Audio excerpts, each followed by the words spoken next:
Okay, I think, yep, we are live. Welcome back, everybody. My name is Chaz, book is Chaz, and this is episode 34 of Chaz and Friends. And I am joined by my wonderful friend, Lady Jane. Hi. I, I've Hello. been following her channel for, oh gosh, probably at least 3 years or more. Yeah, I Yeah, think you were yeah. one of the first subscribers to my channel. Yeah, way back in the day. Yeah. Yeah, and I absolutely love your channel. So go ahead and tell us a little bit about you. Well, hello. First of all, thank you so much for inviting me, Chaz. I'm so excited to be here. I finally made it onto your channel. Very excited about this. I am Lady Jane Books. I run a booktube channel that focuses more on like the spooky side of literature. So everything from horror to thrillers, um, to gothic literature, as I just uploaded my video today. And so I kind of like things that are a little spookier, a little creepier, and I like books. So I combine the two. Nice. Mhm. Yeah. Very cool. I started my channel back in 2020, when everything was kind of quiet and nobody was doing much of anything. And so at first I kind of did like a general reading kind of channel, but then I was like, no, Jane, you like scary books, do what you love. So then it turned Right. out to be Lady Jane Books as a horror channel. So That's awesome. I love it. Yeah, so yeah, it has been quite a while that I've been following you because I started mine in 2019 and I think yeah. I started watching your channel pretty much right when you started. So Yeah, yeah. I think so. I think you're one of my first subscribers. I remember we go Mhm. way back, Chaz. Yeah. Well, that's really awesome. Now, do you prefer physical books? Do you like digital books, or how do you feel about the audiobooks? Okay, so in a perfect world, I would be a total physical book reader. As you can tell, I have my own little like personal library here that's growing, unfortunately, even though I'm running out of shelf space. Mhm, And I love the feel of physical books. I like that they're printed on paper. I like that there are words on the page. I like how they're designed. And I just like the feel of holding a book and reading it. mhm, The problem with that is I am a painfully slow reader. And a mhm, lot of people wouldn't suspect that because I do read like a lot and I am always talking about books. So to kind of cheat the system, I do go to audiobooks a lot, but I'll do this thing where it's like, I don't know if you've ever heard of it, but like immersive reading. I've yeah, just heard that there was, okay, I just learned that there was an actual term for this. I just thought I was weird. But so it's the thing where you, for audience members that don't know, it's the thing where you listen to an audiobook, but you'll read along with the physical book. And that's actually how I kind of learned how to read as a kid because my family would always read to me. So it was kind of like I was getting the audiobook reading experience, but we were all looking at the book together. And mhm, so then I merged on to just doing the audiobooks by myself, reading along by myself. And so I kind of like a mix of both audiobooks and physical books because I can increase the speed to something mhm, that's a more average reading speed and that lets me get through the book in less than a year, I would hope. So right. so in a perfect world, I would be a total physical book reader, but I do use audiobooks for to help me along Mhm. the system. How about you, Chaz? That's great. Yeah, I actually prefer e-readers. I prefer ebooks. Although I mean I have a distinct love for physical books as well. I have quite a few on my shelf and they're very important to me. I do read from physical books, but I found that the e-reader, especially as I age, because I can increase the font and everything like that, and it has a light on it and everything.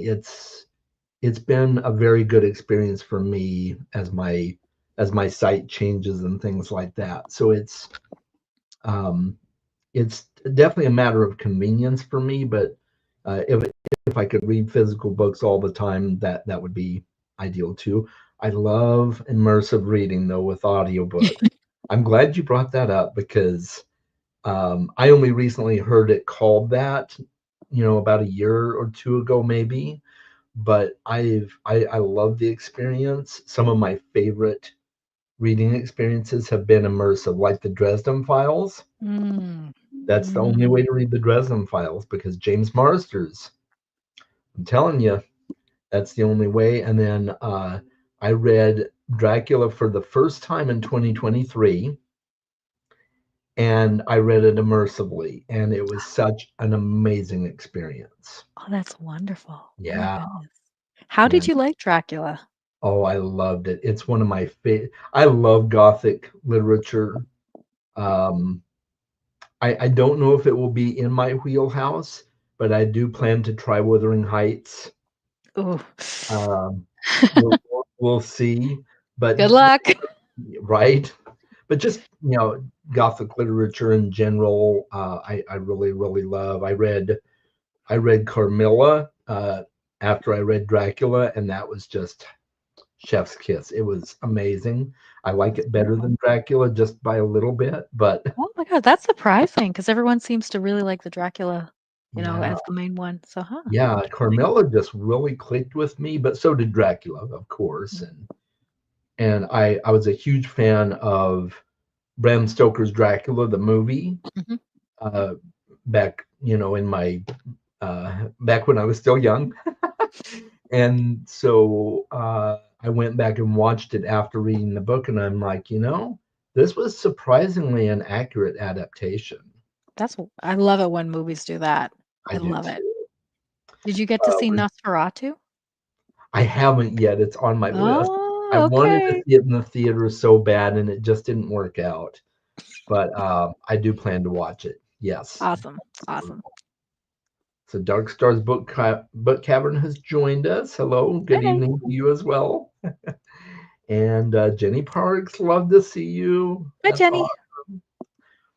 Um, so yeah, but yeah, some of my best experiences have been immersive reads. So I was glad when you brought that up. I I I really like, the idea for e-readers is the how instantaneous access to a book is. So, that is one thing that I will go to for, if I wake up one morning and I'm like, "I wanna read Dracula. I wanna read Dracula today," because 'cause I'm actually very impulsive in that way, a Mm, very, very heavy mood reader. I like that if it's, like, snowing out or if it's raining out, I don't have to go to the bookstore to go get one, I can just get the e-reader. So, I did use the e-reader when it kinda first, like, came out for a couple of things like that, yeah. and I remember I did that with, the thriller book You by Caroline Kepnes. Uh-huh. I just woke up one day and I was like, "I wanna read You." Everyone is talking about it, and Yeah. I wanna read it. And at that time, I didn't have access to a vehicle, so I just downloaded it. And Yeah. I was like, "Whoa, this is amazing. I can, like, read this book." And I don't know, for some reason, that was a revelation to me that I didn't have to wait to go track down the physical book to then, bring it back home. So I do really like e-readers for the instant accessibility for books if that mood strikes me at the time. Absolutely. Yeah, that's definitely a huge perk of e-readers. Definitely. Yeah. I I liked Dracula so much that I Mhm. bought the folio edition. Full Folio Society, have you encountered any? no, Oh, I haven't. Ooh, they're I'm learning something new. they are fancy. Not all of them are slipcase editions, but Dracula came with a Oh, slipcase, and yeah, okay. they're not like premier pricing fancy, but they're definitely They're fancy. pretty.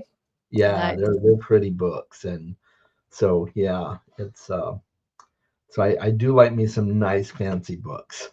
I do too. I do too. I think honestly, in recent years, I've noticed that book publishers are putting more effort into the actual design of their books, They and I'm are. really enjoying this, and it's not to be granted, we can talk about this idea of everybody has a special edition and, buying 6 copies of the same book, and that's a whole thing of in itself, but I Right. really appreciate how even just for, like, 1st edition, first printings, they're really putting in the time and effort to design a beautiful book, not just, Yeah.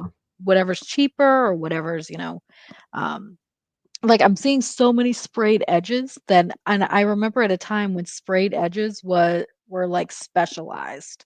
like it was like very niche. And so I'm really enjoying how like we're having this kind of renaissance of beautiful book designs as well. Yeah, I love that too. And I think I think the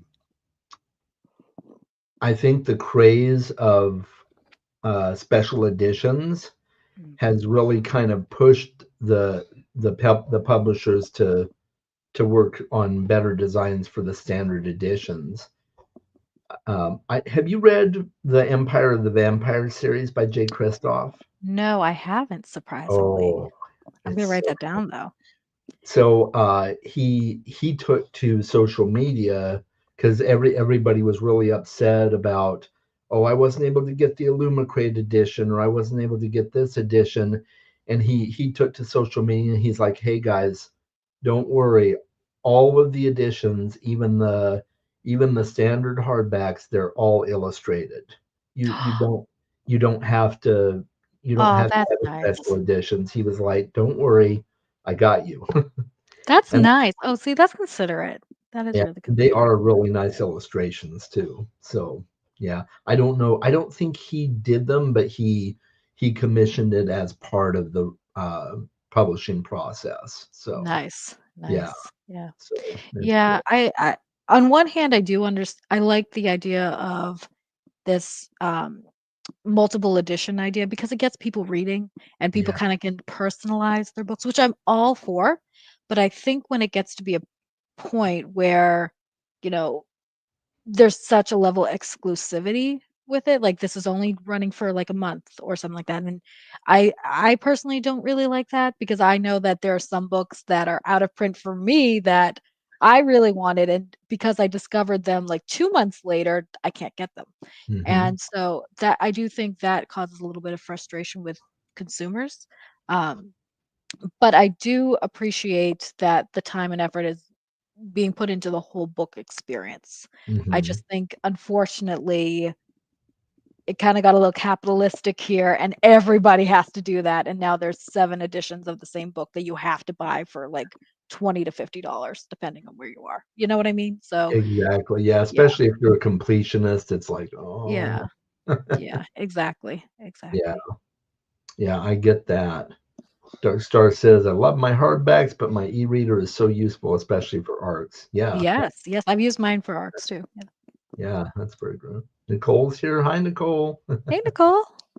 Folio is dangerous to look at. It definitely is. All Yes. right. Well, no, I just discovered something. This might have been a change in my character arc now. Come There in for a are book some, discussion, end up with a giant collection. Who knows? yeah, there are some good horror novels on Folio for sure. And Jenny's a staunch Kindle girly. It goes everywhere with you. Okay, that's Yeah. funny. Yeah, Yeah, yeah, mine does too. that's another thing I do like about the e-readers because I collect my books and I'm very, very like protective of them. Like I Mm. won't dog ear, I won't, I put books in plastic bags to read Oh them because I didn't want to mess up like the cover. And yeah, like I am very like very about the condition of the book. yeah, I do like that because of e-readers, you can take it with you and you could read like on a commute or if you're in a car or if you're waiting at a doctor's office and you're yeah. not like messing up the book that you bought. Mm-hmm. I do like that feature that I can kind of take the book with me and not worry about wrecking it or being ripped or something like that. So that's something that I also agree with e-readers. Yeah, definitely. Do you read on your phone as well? A little bit. It Yeah. has to be like I wanna finish something to, Hmm. like, or like I said, like, if I'm at a work break or something like that, and I don't wanna be lugging my book in my bag or something and getting all scratched, so I will read it on my phone in that case, but Yeah. I'd rather not. I would rather because I also like the idea of completing something. When you have a completed physical book, you can look at it and say, I read this book. I read this many pages. This is completed by me. I know what this contains. And so that there is that element too where I'm very visual and I like being able to see like my completed books like stack up and see, okay, at the end of the year, I read this many. And I Yeah. don't get that satisfaction with e-readers, unfortunately. I get that. Yeah, I get that totally. Yeah. I'm kind of the same with my phone. If I have to read it on my phone, I will. Like I use Hoopla every now and again to Yep. borrow a book from my library, and they don't have a way to connect it to an e-reader or anything, so I just have to read it Yeah. on my phone. But Yeah, I'm just getting into, like, Hoopla and Libby too, so mhm. it's it's kind of a I don't I feel a little embarrassed sometimes because here I was like, "Oh, I've downloaded all these audiobooks from Audible," or I've, downloaded all these, and then I'm thinking to myself, "I could have had all these for, like, free 99 this Uh-huh. entire time," and so it's a little bit to my chagrin, but that is a really good, resource too that I'm getting into now. Yeah. Oh, that's cool. Now we've got Elaine here from Cobalt Dragon. Hi, Elaine. Hey, Lane. Jenny's saying hi as well. And seen completed physical books. Yeah, she's a fan as well. Nice, yeah, there's nothing like it. There's nothing like it. Yeah, I will agree. There is something aesthetic about being able to look at the books and pick up the book and say, "Oh yeah," and go to your favorite page and "Oh yeah, I remember that." So Yeah, yeah. Also, when I haven't done it yet this year because I've just been behind on my reading, but I also really like going through books at the end of the year and then kind of culling what didn't serve me or I was disappointed in or think that someone else would like, and then I donate them to libraries in the area. And so I do kind of like that aspect too, where I feel like I'm giving something back, not just increasing like not just using my own time for my own entertainment, but then also giving something to somebody else that has brought me joy or, maybe not brought me joy, but I think could bring somebody else joy. mhm. So I do like that aspect of it's my way of kind of giving back to somebody else as well through something I enjoy. Right, absolutely. Yeah. I have it on my Kindle where it shows me how much time I have left and the challenge accepted. Yes, yeah, Yeah. I do the same. I have the Yeah. timer. Although that can be a downside too sometimes because if you're kind of bored with the book, you'll be like, okay, how much time do I have left in the Yeah. book? See, I don't know if this happens to anyone else, but my Kindle will start like, okay, well, there's 60 minutes left in the book. And then by the time I get to page 4, it's like, never mind, you have 17 hours left. And Right. so that kind of brings me down a little bit where I'm like, oh, I'm not reading as quickly as somebody else, as the average speed. So Right. that's one drawback for me as well. Hmm. Yeah, absolutely. At least my library is easier to pack up and move. Yeah, that. Oh, Yeah. that is Yeah. true. So Jenny's got us on that one. I can definitely relate to that because I kind of try to be more minimal in my approach to life. And I recently did the thing where I went in and downloaded all my Amazon books because the whole Amazon fiasco. Yeah. Yeah, I And heard about and that. I've got 600 books, Jane, on my Kindle. And so I'm like, if I can't imagine the amount of money I would be spending in bookshelves to house that many books. Yeah, that's true. That's So true. yeah, and time moving it and everything. So yeah, it's easy to relate to. No, Uh, I totally agree too.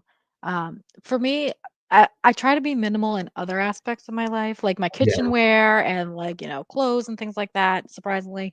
But one thing that I will never be minimal on is books. And yeah, I that's think there's true. something really like I don't want to say like romantic, but I'm gonna, for lack of a better word, like romantic of having like all of these stories that you've collected through the years from other people Sure. around you. Um, and there's, the ones that you know and love and you can reread and you can look back on like the experiences on what was going on in your life when you read that and kind of have that reminiscence, like a journal. Yeah. But then there's also the possibilities that surround you. Like all of these I have not read yet, but I get excited looking at them, thinking of like, what's the possibility of Stephen King's It? Or, The Reformatory or Dracula. Dracula is somewhere in on that shelf. Yeah. What's the possibility of what these books are going to bring me in an experience? What's going to happen in my life when I read these books? And so I do think that that's kind of why I gravitate a little bit more to physical books as well, Uh-huh. because again, they're that visual representation of your life and what you're experiencing along with these stories. Yeah. Yeah, I totally understand that, and there is something nice about that that you get from physical books that you can't really get from an e-reader for Yeah. sure. Chaz, do you know how many books Jenny has? Yeah, yeah, need a house for books. Yeah, I know how many books she has. Yeah, Oh my goodness. yeah, she only reads on the Kindle, so the Amazon thing doesn't affect her. Yeah, Ah, yeah, I get that. So let's see, we've got Mona Lisa Reads here in the chat. Good to see you. hello. She got her daughter down for a nap. So, Nice. Nice. ah, and Elaine's a fan of Dracula. Yes. Nice. I gotta read it. I'm excited to read it. I haven't read it yet, so but Yeah. I want to. So I guess I'll have to, let's see, where is it? I guess I should show off the folio so that you, um, Oh, okay. Yeah, now okay. yeah. Oh, So wow. it's really nice. That's beautiful. Oh my Yeah, it's goodness. hard to see here with my blurred screen. I should just get rid of that. But anyway, yeah, Yes, I it's a get it. beautiful edition, and I mean, it wasn't super expensive, but it wasn't a paycheck. Some places you spend a paycheck for a book. I can't do that. Yeah, yeah. I'll give you a little secret. I get a lot of gift cards from my friends and families during the holidays, Hmm. and I will hoard them. Like, I have a drawer Ooh, of them. So, I kinda refuse to pay full price or really anything for all of these because yeah. books can be so expensive, and I think that it's kind of gross. I don't mind supporting it because, again, I love Hmm. reading, but, again, charging, like, 20 to $50 for 1 book, depending on what the Hmm. book is kinda scary to me. So, I will gift card it all the time.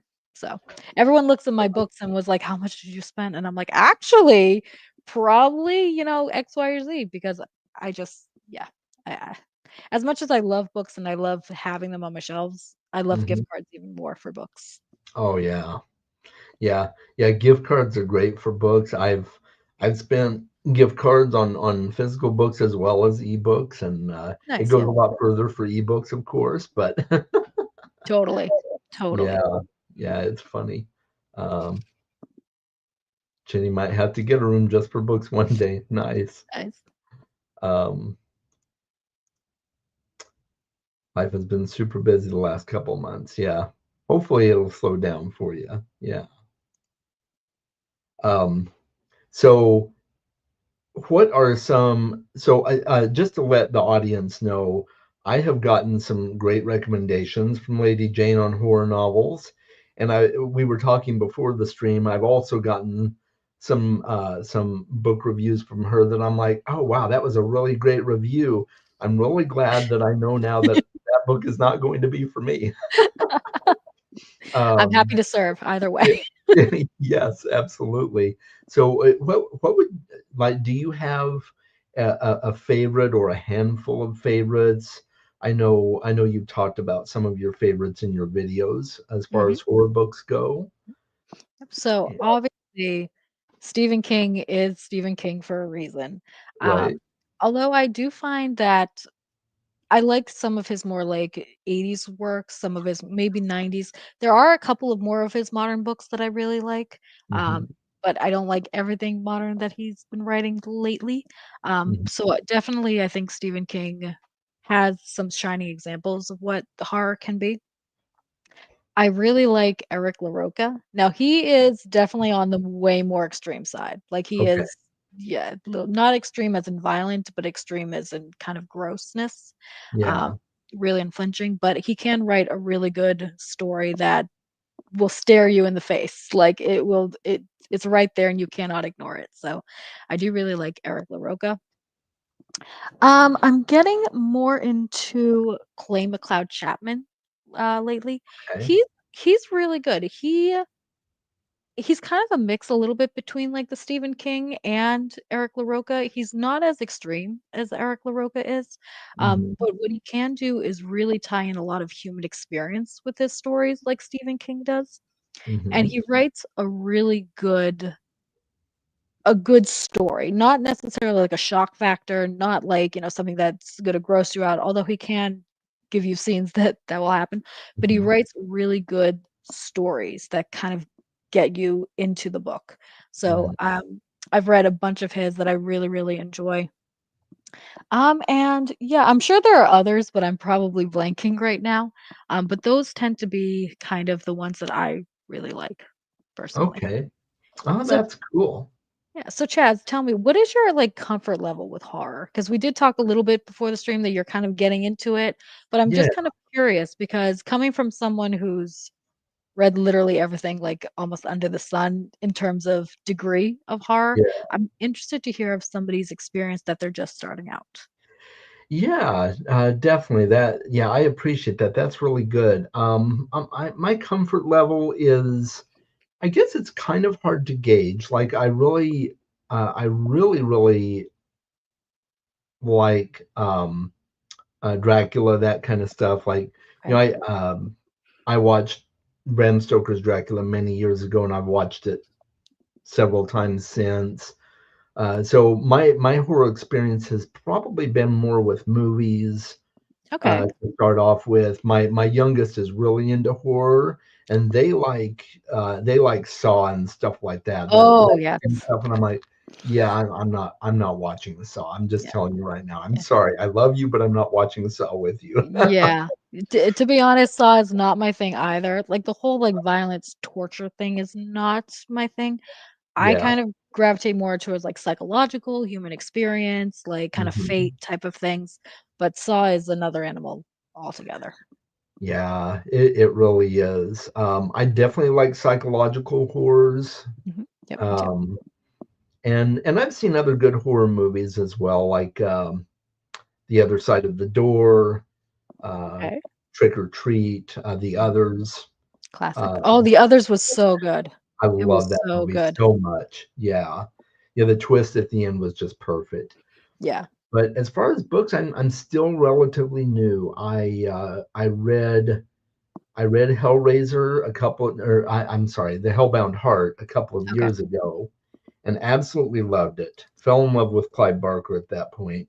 And then I watched the movie, and that was good too. I enjoyed that. I enjoyed the new Hellraiser movie on Hulu that came out a couple of Okay. years All ago. right. I see you. So I'm branching out.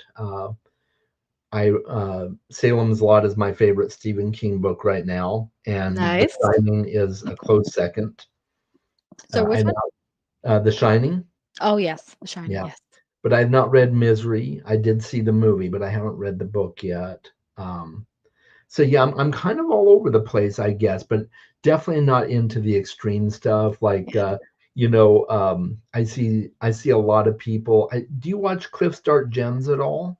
No, I did way back in the day, but I'm gonna be Okay, honest, I have been so negligent with catching up on people's channels. I get I it. do Oh, plan, a week probably in the spring or summer where I'm just gonna sit down and binge watch everybody's channels that is on my subscriber list. But yeah. yes, I do know who they are, but I just have not watched them recently. Okay. Yeah, he talked recently about Tender as the Flesh, and I know Okay. you read Tender as the Flesh, and I'm like, yeah, yeah, no, I'm sorry. I'm at least right now I'm not ready for that. Maybe one of these days. And that's totally Yeah. okay. The thing with tender is the flesh is not only is there kind of this gross factor, but it is really horrific with a sociological sense too. Um, I don't know if you were there, but I did have a conversation with my friend Very Literary Carrie about it, and we talked Oh, more. okay. Yeah, and so that's actually on the playback live stream on my channel. If you Oh, know you're not gonna read it, we talk a little spoilerly, but it's okay. more about kind of human experience horrors and like Hmm. the really like extreme things about like hate and dehumanization and things like that, really Hmm. really scary things that unfortunately do exist. It's that's kind of why that one was my favorite, because I was expecting it to be more of a like slashery kind of just gross like thing, but Tender as the Flesh is way more meaningful than I at first gave it credit for. So, but I agree, it's definitely not for everyone, especially not to start off with. But if you're interested in kind of a spoilery discussion about it, if you know you're not going to watch it, go check out that discussion with Carrie and me. Yeah, yeah, I'll definitely go look it up because I think that would be helpful for me. I've got a couple that I'll ask you about here in a minute, but I also Sure. wanted to touch base on the chat here real quick. Oh, yes. Dracula was Elaine's first vampire, Barlow second, and Louis and Louis and Lestat. Lestat. Yeah, Nice. I have not read I have not read any of the Vampire Chronicles yet. I plan to, I read but the first one, but then yeah, honestly, to me, like the story kind of ended there, and I was okay with it ending okay, at the first one. yeah, Um, Beautiful scenery, like beautiful writing, yeah, really intricate characterization. But for me, I didn't have to continue on with the series, but I did enjoy Interview with a Vampire first. yeah, yeah. That's cool. I'm looking forward to reading it. Um, Great thing about book reviews, several have saved me time as nope, not my kind of read. Oh yeah, Yeah. I can relate to that, Elaine. Yep. That happens a lot with my live streams. People will be like, "Great review, but I'm not gonna read it." And I'm like, "Thanks for your Right. time." So Mona Lisa prefers Dracula as an audiobook. Yeah, Okay. we talked earlier before you came on that I read Dracula immersively when I did read it with the audiobook in tow, and it was fantastic. So, Awesome. um, and then let's see, there was one here. There was a question. I'm looking for it. Oh, Elaine has your original Dracula from the '70s. Wow, that's cool. Wow, New. that's very special. Very Um, special. Hang on to that one. Here it is. Do you enjoy James Herbert? She prefers him over Stephen King. I'm actually not familiar with him. That's one I'm I gonna have haven't to write heard of him down. either, I don't James think. Burt.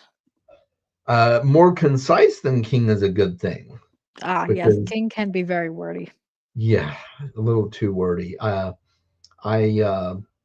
I'm glad I read it, and I'm glad I read The Stand, but I did not enjoy my experience because he just Yeah. he was not concise at all.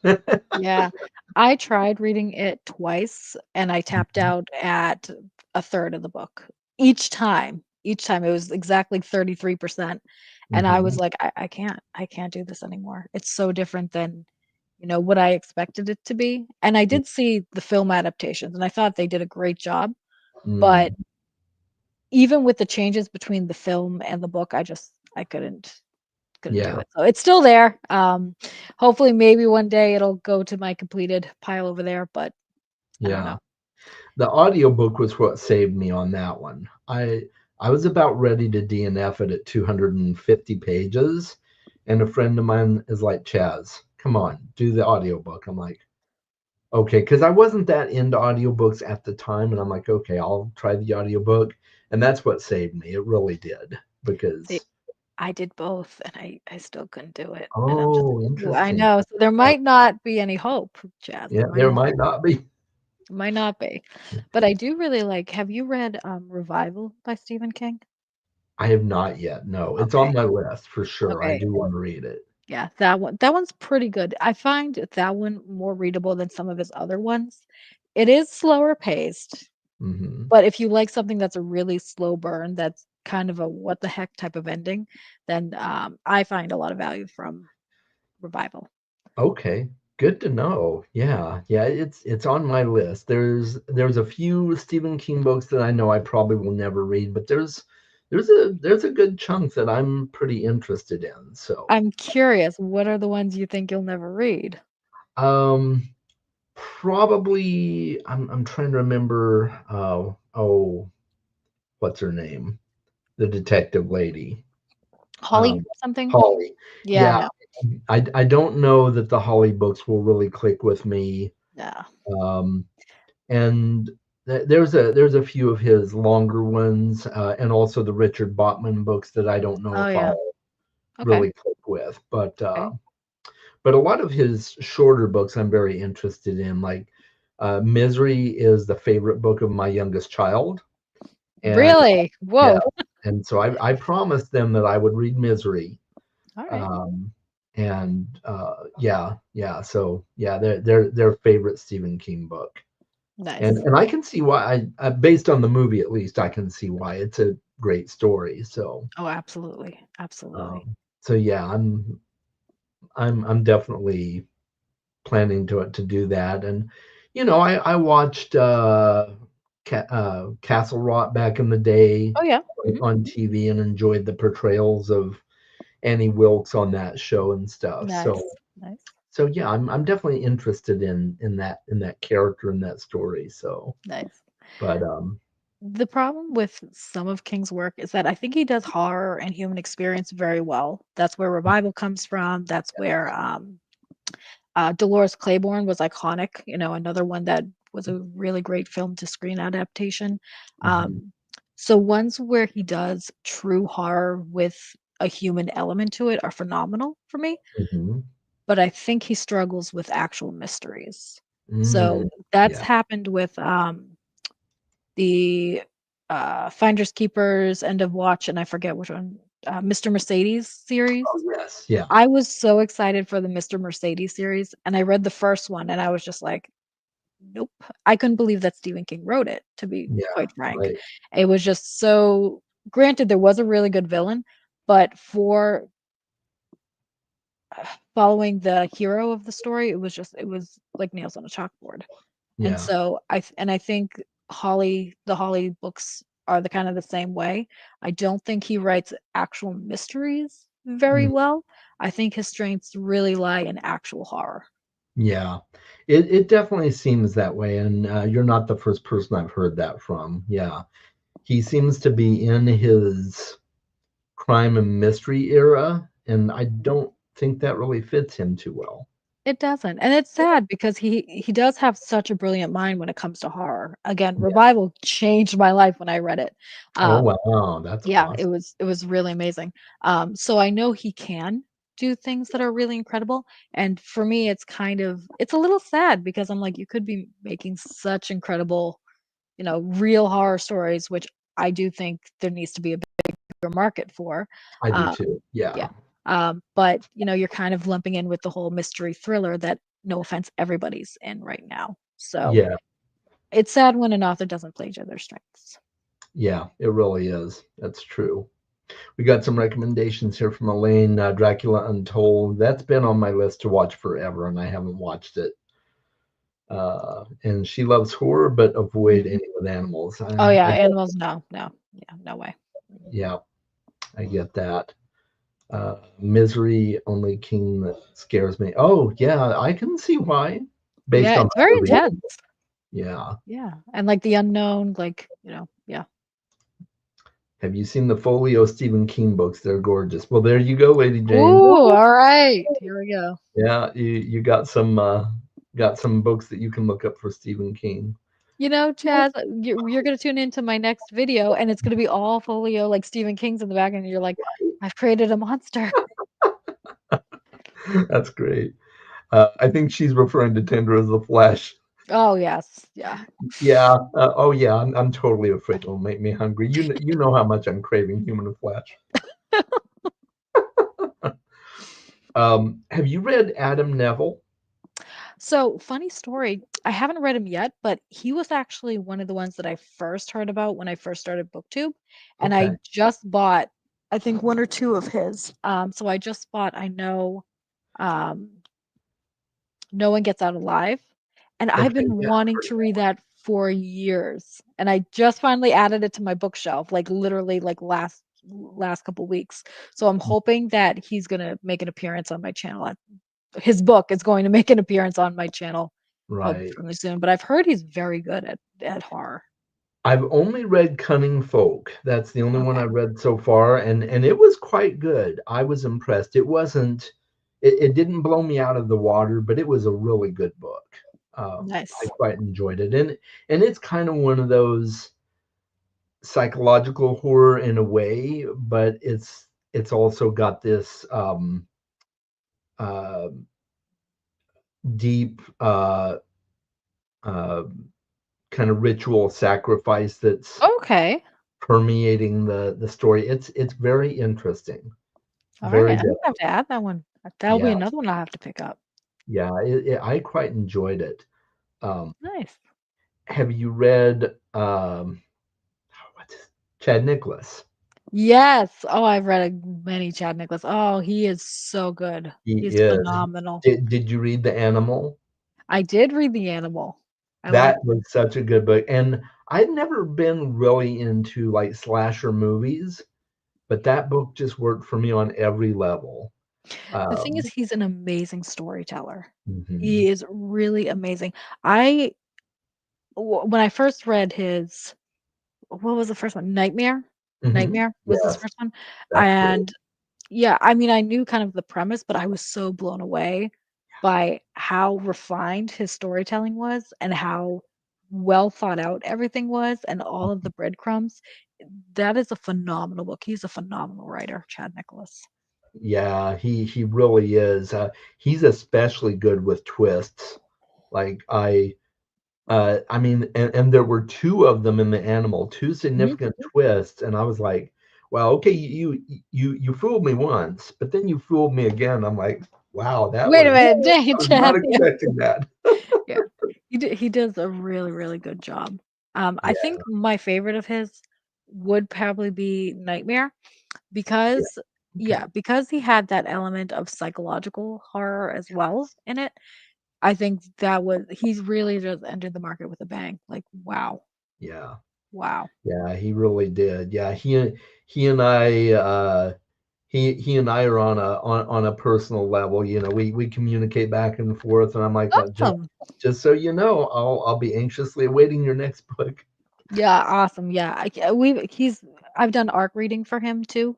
Me too. Mhm. Yeah, and he's phenomenal. He's very, very good and very nice person too. Very, Oh, yeah, yeah, conscientious. he's a really great guy, and I, I recently lent, I don't lend books very often, by the way, because, I have to know I can trust the person, but, I lent it to someone recently who I trust impeccably because they treat their books the same way I treat mine, Nice. and they flew through the animal, and they're like, "Oh, yeah, I recommended it to several friends." I'm like, "That's the way it starts. That's it.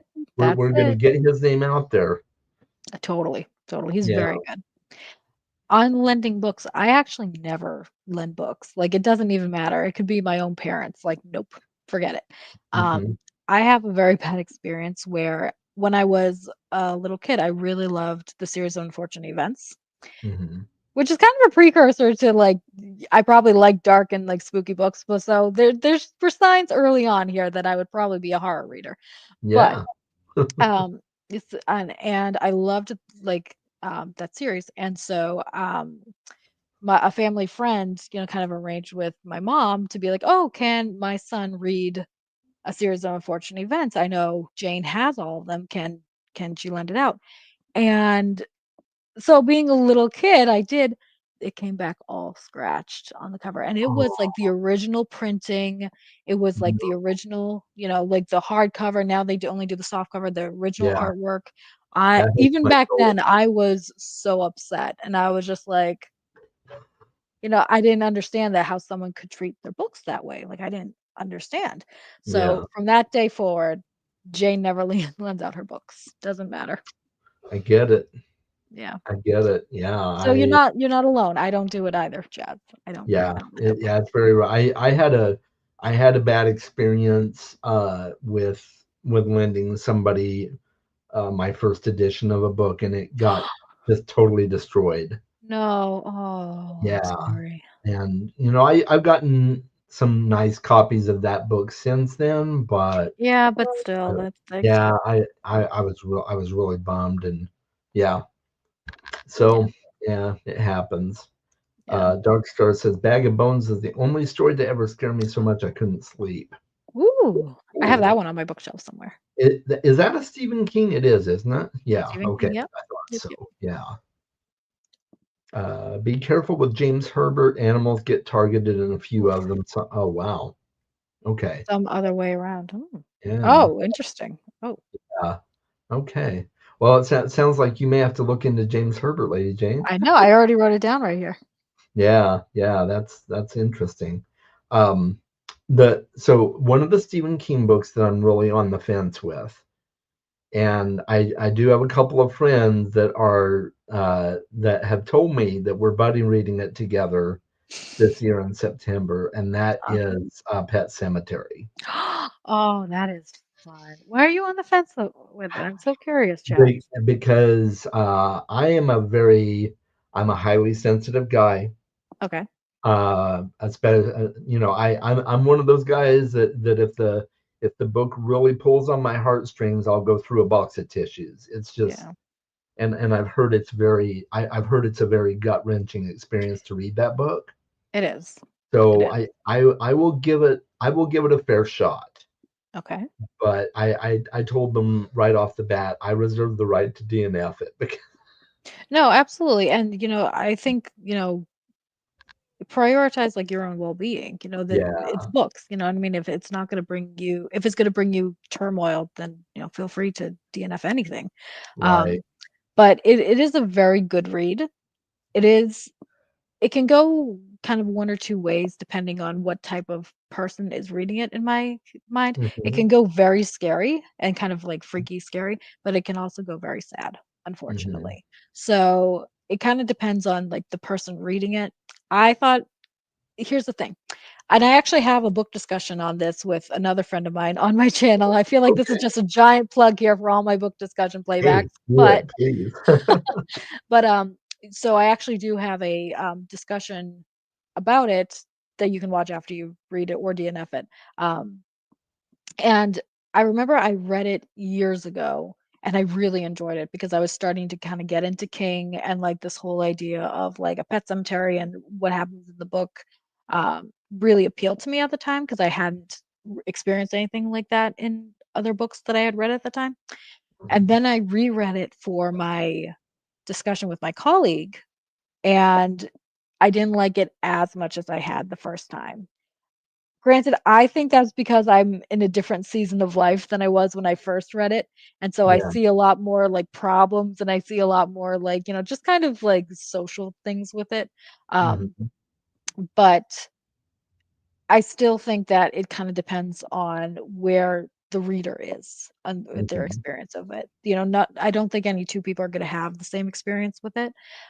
It kinda depends on your own life experiences and your own sensitivities and proclivities and things like that, so Right. I am interested to hear your experience about it, though, like, whether or not you do finish it or DNF it, when you do get to it, I would love to hear, like, what your thoughts were about it. Yeah, I'll definitely let you know. I'll definitely connect with you some way and let you know, hey, so I read it or didn't finish reading it or whatever. Or you're I'll let you like, know "God, for what sure. the heck?" Yeah. Yeah, sure. Sounds Yeah. good shit. Yeah, that's good. That's good to know. Um, let's see. So, I guess there's talking about James Herbert, I think. Oh, Oh wow. Okay, yeah. oh, A, young reader. a few of his books have been made into movies. Is that? Oh, okay, interesting. I didn't know that. I'm gonna have to look into this. Yeah, all the ones I've seen have all been set in the US despite the books being set in the UK. Oh, that's interesting. Yeah. Yeah. Yeah, so they changed the locale entirely. Elaine's a fan of Pet Cemetery. Nice, Oh, nice. that's good. She doesn't lend books either. Oh, yeah, three King Oh, hardcovers that somebody they gave away the copy you sent lent to them. oh, Oh, oh, that's no. just that's a whole Hard other level of nope. hardcovers too. Like I have a couple of hardcover Stephen Kings here that I found actually in like a secondhand shop, and Hmm. I snapped those up. I'm just like these are gonna get hard to find these ones. So, Yeah, oof, yeah, that's for sure.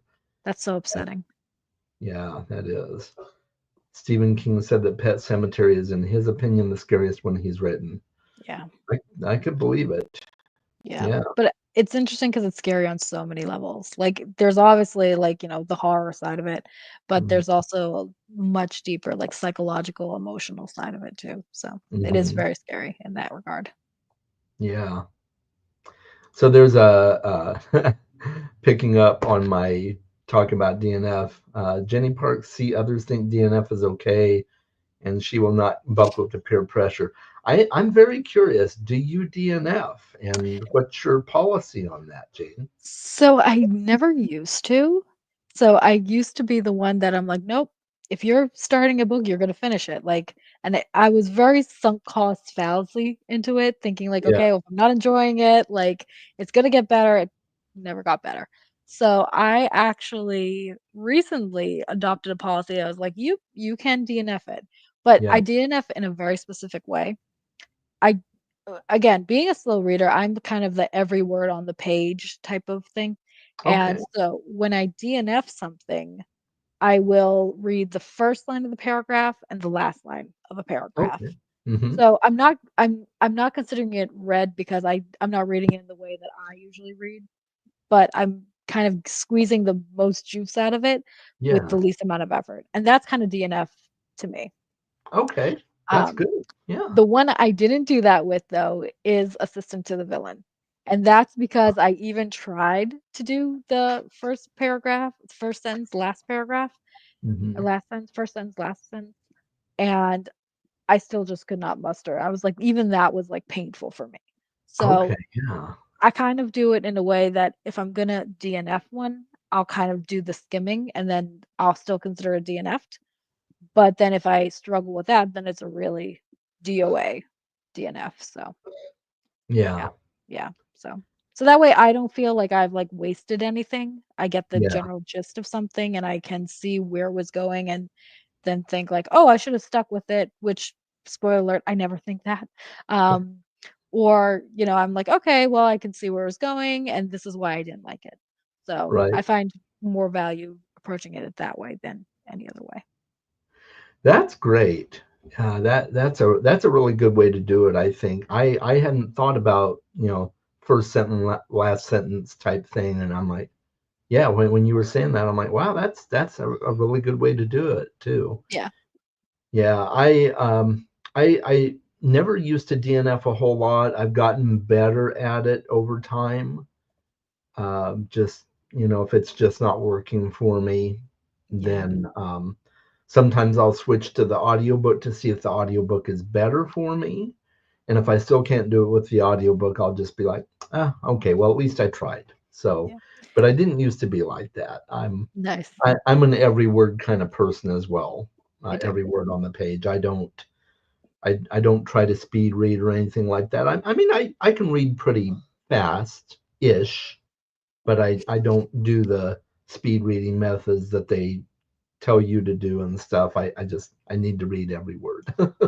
See, I've tried like the speed reading thing and something in my brain's like, "Nope, you're just not reading."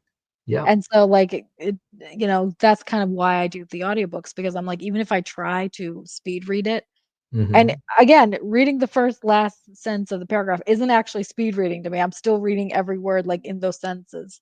Hmm. So I don't consider that speed reading really, I consider it DNFing, but Hmm. yeah, those processes don't work for me, so Yeah, I get that. Um, Told me I should have asked for them back sooner. Never offered to pay for new copies. Wow. I don't blame you for parting ways. yeah. Yeah, Not very that'd be good a about short-lived that. friendship, for me too, unfortunately. Yeah, that's really awful behavior. Yeah, for Yeah, sure. very inconsiderate. So do you have a special setup that you like when you're reading? Like do you have a special reading nook or you like to So have a drink with you? What are some of your reading quirks? the thing is, I don't have, like, a special setup, like, I will kinda just read, like, anywhere, but recently, I've been doing kind of like a reading marathon if I have, like, a day off or something like that, where Mhm. I will, like, start at, like, 6 a.m. and just plow through till, like, dinner time, um so that's kind of it, but it has to be very, very comfortable.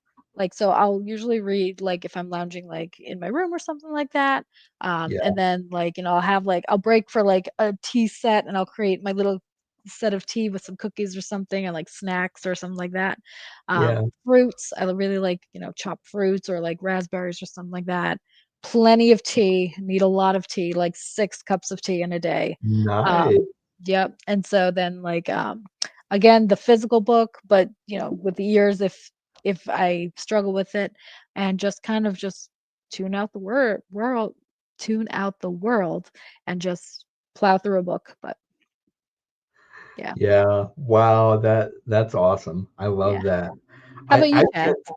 can't I can't get too comfortable or else this little one will come and sit right in front of the book on my chest, That's you know, adorable. you know, because I should be paying attention to her instead of reading my book, you Oh, know. of But course, Jazz. I mean, anything else? What are you doing? Yeah. yeah, but yeah, I don't have a special spot, but I do like being cuddled up with a good blanket and maybe something to drink. Mhm. Now, So yeah, now, are you like a cold drink person or are you like a warm drink person? depends on the season, really. Okay, fair enough. If it's cold outside, I'll usually have something hot. And then in the summertime, because it gets Oh yeah, it'll get easily 115 degrees, yeah, and yeah. I'll be drinking something with ice at that point. See, I am crazy enough that I will still go for my hot tea on 115-degree. Like, Oh yeah, wow! All like, right. I don't really like the, iced things unless it's like an iced chai latte, then I can mess with that, but, Yeah, I don't really like iced water, I don't like things like I don't like the feeling of it, so yeah. I will always go to, like, the warm drink. Now, very important, are you more coffee or tea when it comes to warm drinks? Oh, definitely tea. Oh, okay, me Definitely. too. Yeah. I actually quit drinking coffee about 3 years ago. Congratulations, wow. Yeah, I haven't had any coffee since, and I just uh, it I got to the point where I started just not feeling well after I would drink my coffee, and I'm like, you know, this isn't worth it. So I switched to tea, and I've been much happier. Nice, My okay. body's been much happier. See, I'm actually the opposite now. So I love tea. Tea will always be, the crown jewel of my day. Um, Mhm. but I've actually started a little bit to experiment with coffee. And I don't know why. Like this is very strange, but like this past like autumn and winter, I've just wanted something that I perceive as like overly sweet. And I Yeah, always hear about people with like, the 3 pumps of hazelnut or, 6 pumps of vanilla and, like, whipped cream and things like that, and for some reason, I've started to crave that a little mm, bit, even though I never really had that as much, because again, I did, like, chai lattes, which is tea, so, yeah, um but for some reason, this year, this winter, it's been the winter of coffee for me, which is very, very weird, yeah. funny enough, so, yeah, don't know why, but I'm still a tea person, like, I'm still here with my tea, but Well, that's yeah. cool.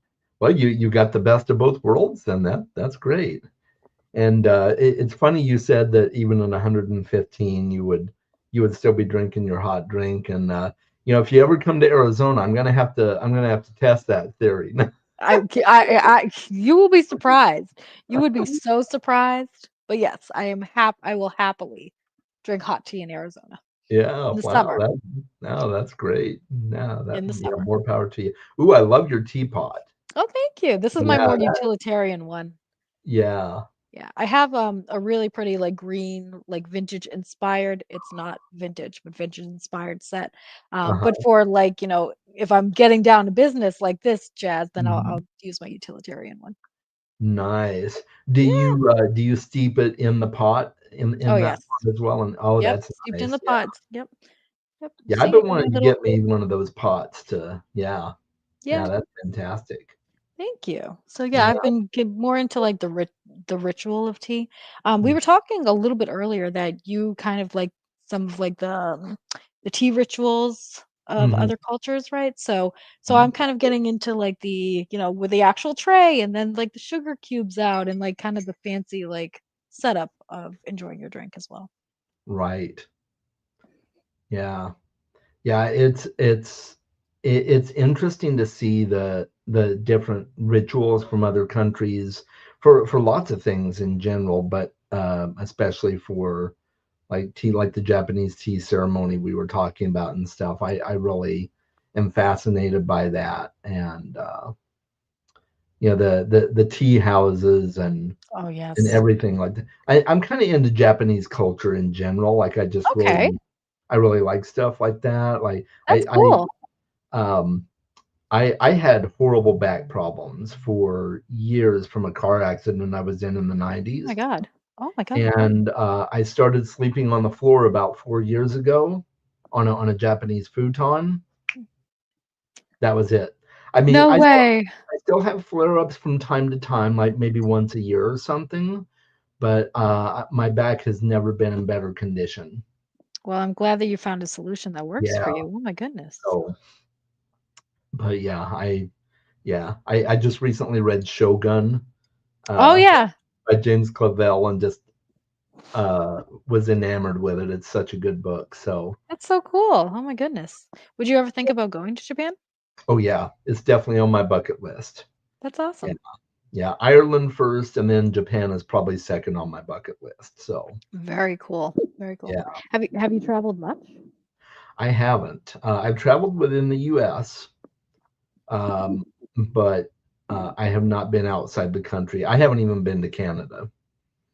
Okay. Um, so I've been. Uh, I, I say outside the U.S. because it's technically outside, but it's part of the U.S. I've been to Hawaii, but that's I haven't even been to Mexico actually. Uh, Really? Oh my I've never goodness. been to Mexico, and it's 3 hours from me. So You're gonna have to one go this summer. A little one of vacation. these days, yeah. I was thinking about because my think I mentioned I'll be turning 50 this year, and I was thinking about maybe getting a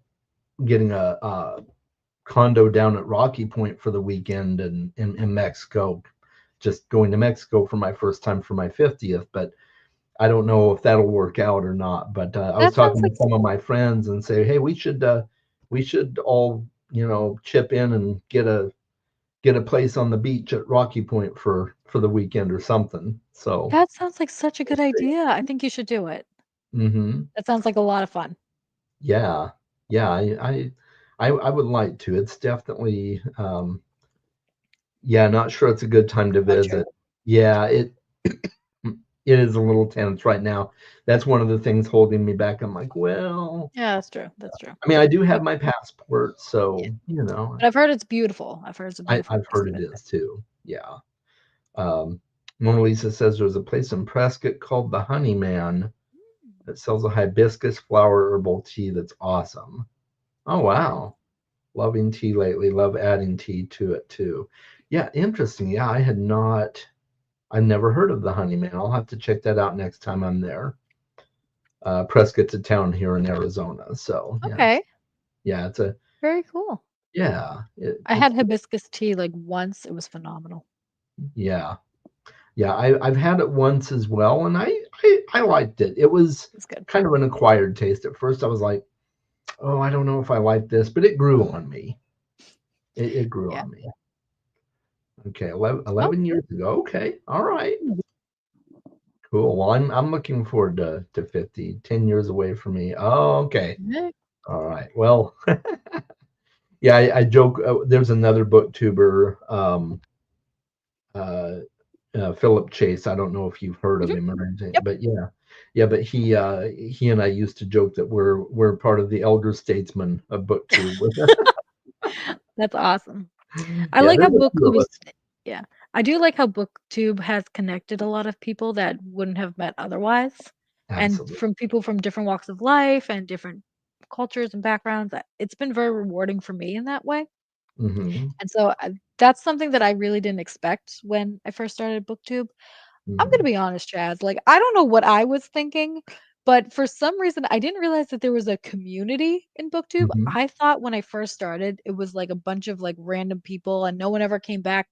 And it was, kind of like almost like Reddit a little bit, except Yeah.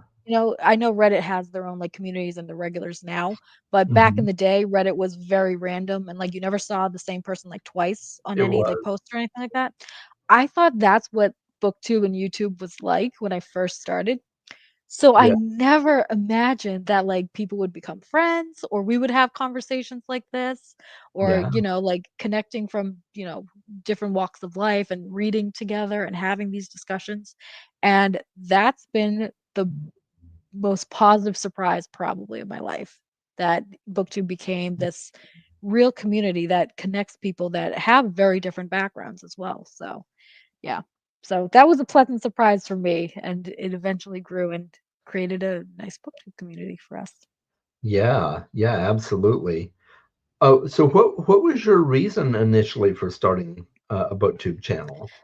So I actually wanted to start BookTube many years ago, like Oh, 10 years probably before I even did my first upload. oh, wow.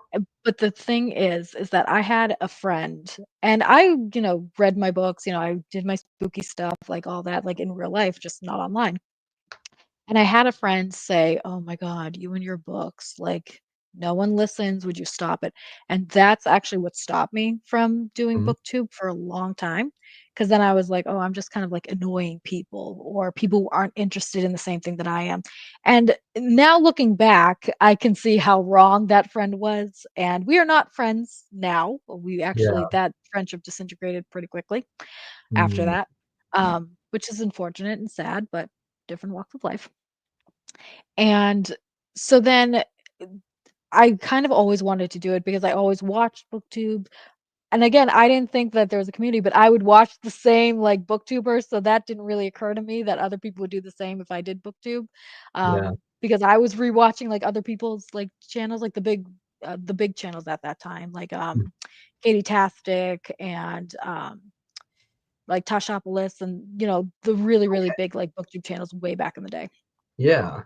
And so then the pandemics happened and everything shut down.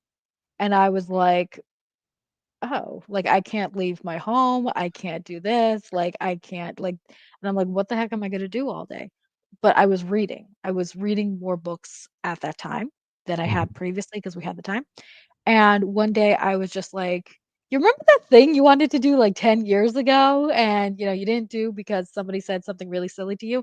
Why don't we just try it? Like let's Hey, learn about." And I kind of like gaslit myself thinking like I'll just learn about video editing. Like I would love to learn about video editing. I've never done it, but really I just wanted to do booktube. yeah. So then I was like, I don't even know like how to do this. Like what would I say? What would I do? What would I wear? Like how do people do this? Like it never like occurred to me to think how people actually do booktube. So Mhm. I was like, you're not gonna think about it, you're just gonna upload. And so then I uploaded my very first video, which I think was like a wrap up that of the what I did like in March like 2020, August 2020. Uh-huh. And I hit upload and then suddenly there was a couple people that I recognized in my comment section and I was like, "Wait a minute, this is like people actually want to hear like what I'm reading. I want to hear what they're reading. There's this back and forth. We're commenting on everything." And so then it just kind of ballooned into, wow, this is actually a community and these are actually my friends now. Right. And Mhm. so that was kind of like what kept me there, even though I've been flowing from my booktube Yeah. channel and kind of rebranding it. That's kind of where I started. And then I think a lot of people had the same experience as me. A lot of people started during the pandemic for various reasons, whether it's actual community, friendship, monetization, doesn't matter. But a lot of people actually started along with me, and so we kind of were like this generation of Mhm. booktubers that started during the pandemic when everything was shut down. And so I think that's kind of what kept us in it. I know that's what kept me in it, is Oh, that yeah.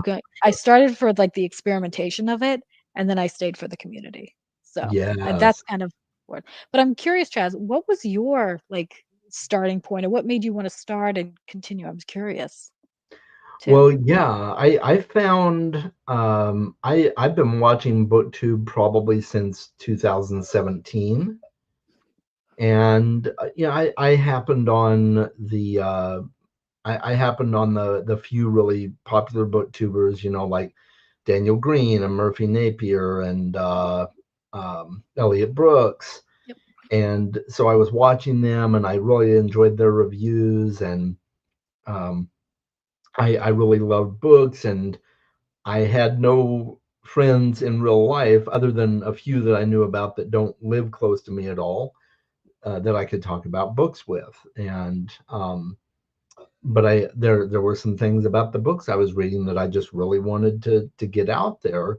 And so I just decided, well, maybe I can start a booktube channel, and I started doing a little research about how to film. And I had an iPhone 8 Plus, I think, at the time. So I was just filming with my iPhone 8. And for the longest time, I filmed with my iPhone still. I would upgrade every so often and kept filming with my phone. And then eventually I got something else. Uh, but yeah, it was. I was definitely hoping that I would at least find a few random people that I could talk about books with in the comments or whatever. And then, like you said, it turned into a community, and I've made some just really great friends, a few of which I've even met in person. So Wow, that's yeah, impressive. yeah, not many, but it's if they come into town or whatever, they're like, hey, you want to grab lunch or whatever? I'm like, oh, okay, sure, yeah. That's And there's a awesome. few I've met local that live in Phoenix, so yeah, it's been quite a fun experience. Definitely a learning curve. Oh, Um, yes, absolutely. I still learn to this day. I'm still Oh, learning. yeah, me too. Absolutely. Always learning and changing. And I love the fact that you were not hesitant to go through the rebranding with your channel Thank you. and do what works and see where it goes. Because yeah, that's all part of the learning process. And Yeah, um, it really is. when I had my 5 year live stream coming up on 6 years now that I've been on BookTube. But when I had my 5 year live stream, we rewatched my original video. Oh, that's fun. Oh, yeah, I And remember that. I think yeah, yeah, I tuned in. Yeah, yeah, yeah. and it wasn't as bad as I thought it would be. But I can definitely see the improvements I've made and things I'd like to change still. And so yeah, it's been a fun experience. I love being someone's imaginary friend. Yeah, I'm an AI, Jenny. I'm just, I don't exist. It's all No, in our heads, I guess. yeah.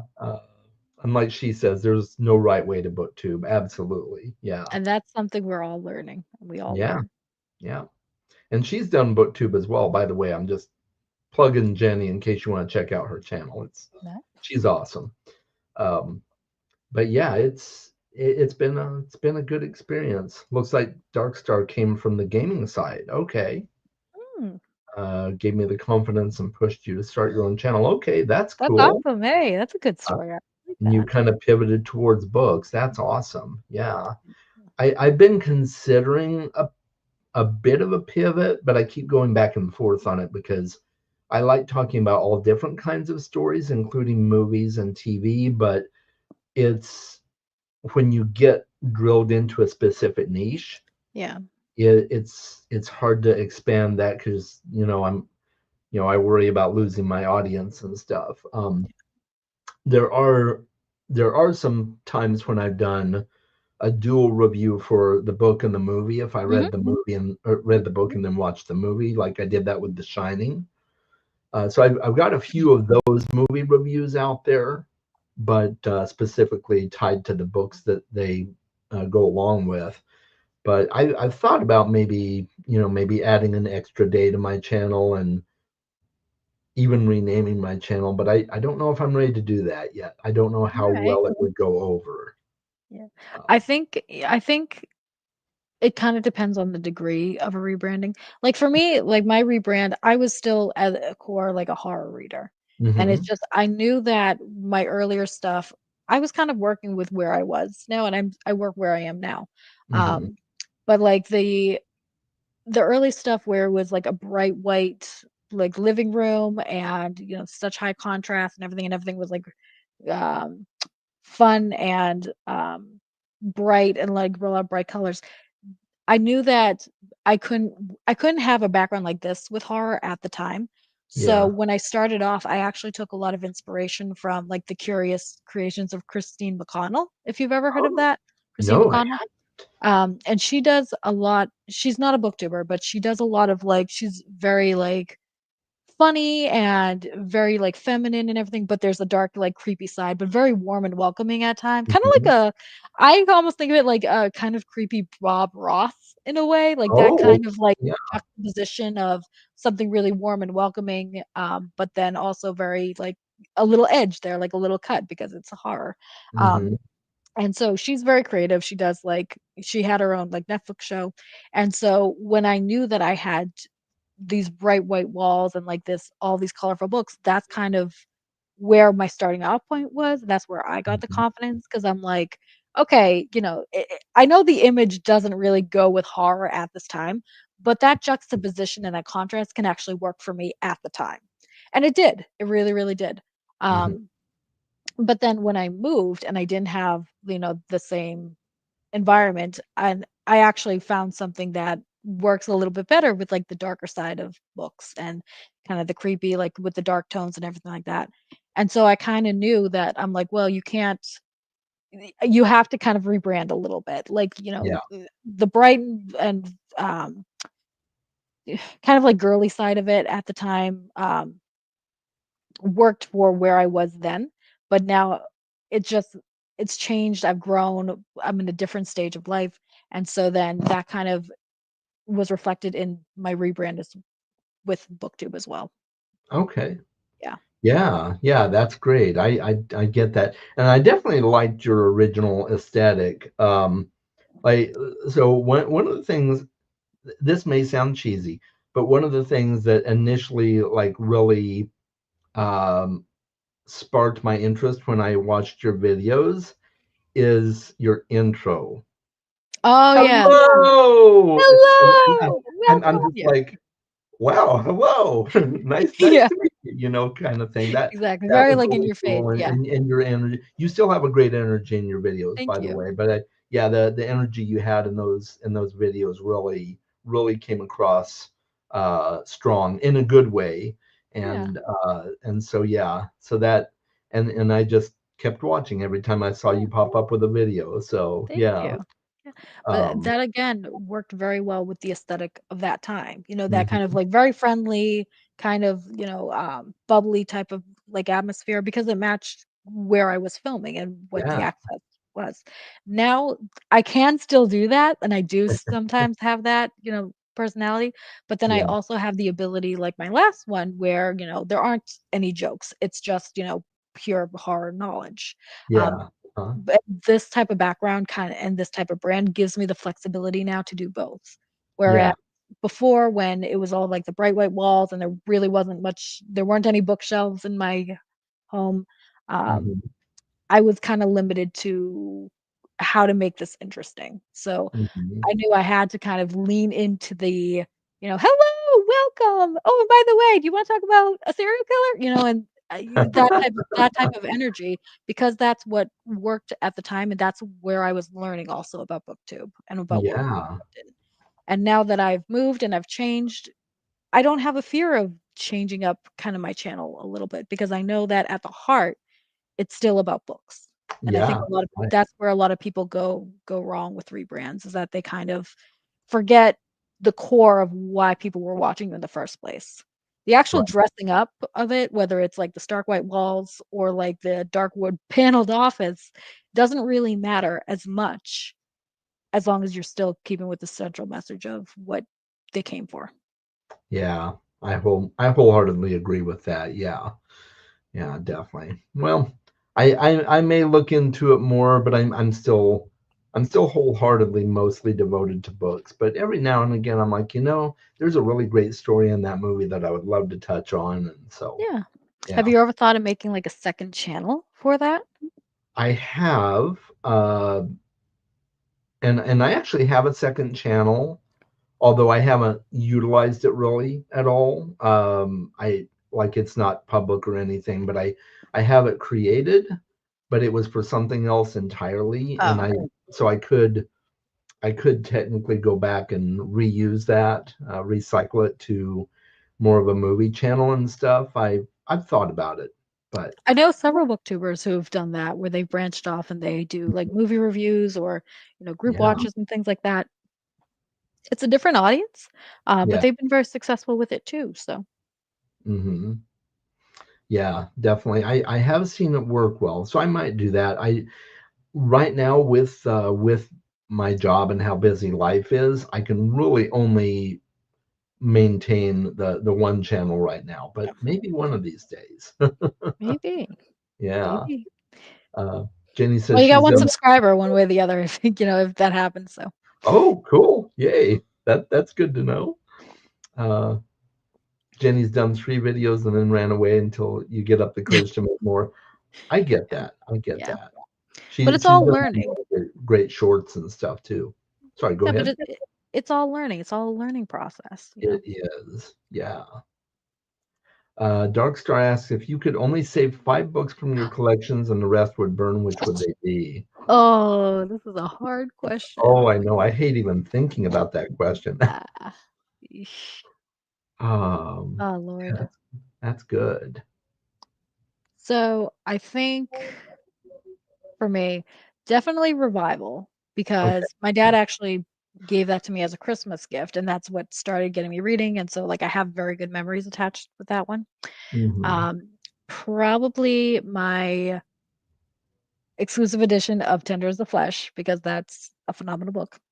Hmm. Um, my exclusive edition of and this is a surprising one. This one actually isn't horror, but my exclusive edition of The Seven Husbands of Evelyn Hugo. I love that Oh, book. That okay. was a Yeah. very good book. That was a very, very good book. Um, Dang, now I gotta think about this. Probably my Harry Potter, like the first Harry Potter one, because Okay. I mean, Yeah. that was a link to my childhood. Yeah. And I don't know what the last one would be. I actually have, it's not here, but I do have a copy of Little Women that a very good friend of mine gave to me, and she wrote in it and said, to Jane from blah blah blah blah blah. And she's a very, very good friend of mine. And I've had that ever since I was very young. I've Yeah. never actually read it, but I love that, just the fact that she gave it to me, and it's such a classic, and it very much like fits her type Yeah. of gift giving and the way that she thought of me in that. So I would say probably that copy of Little Women.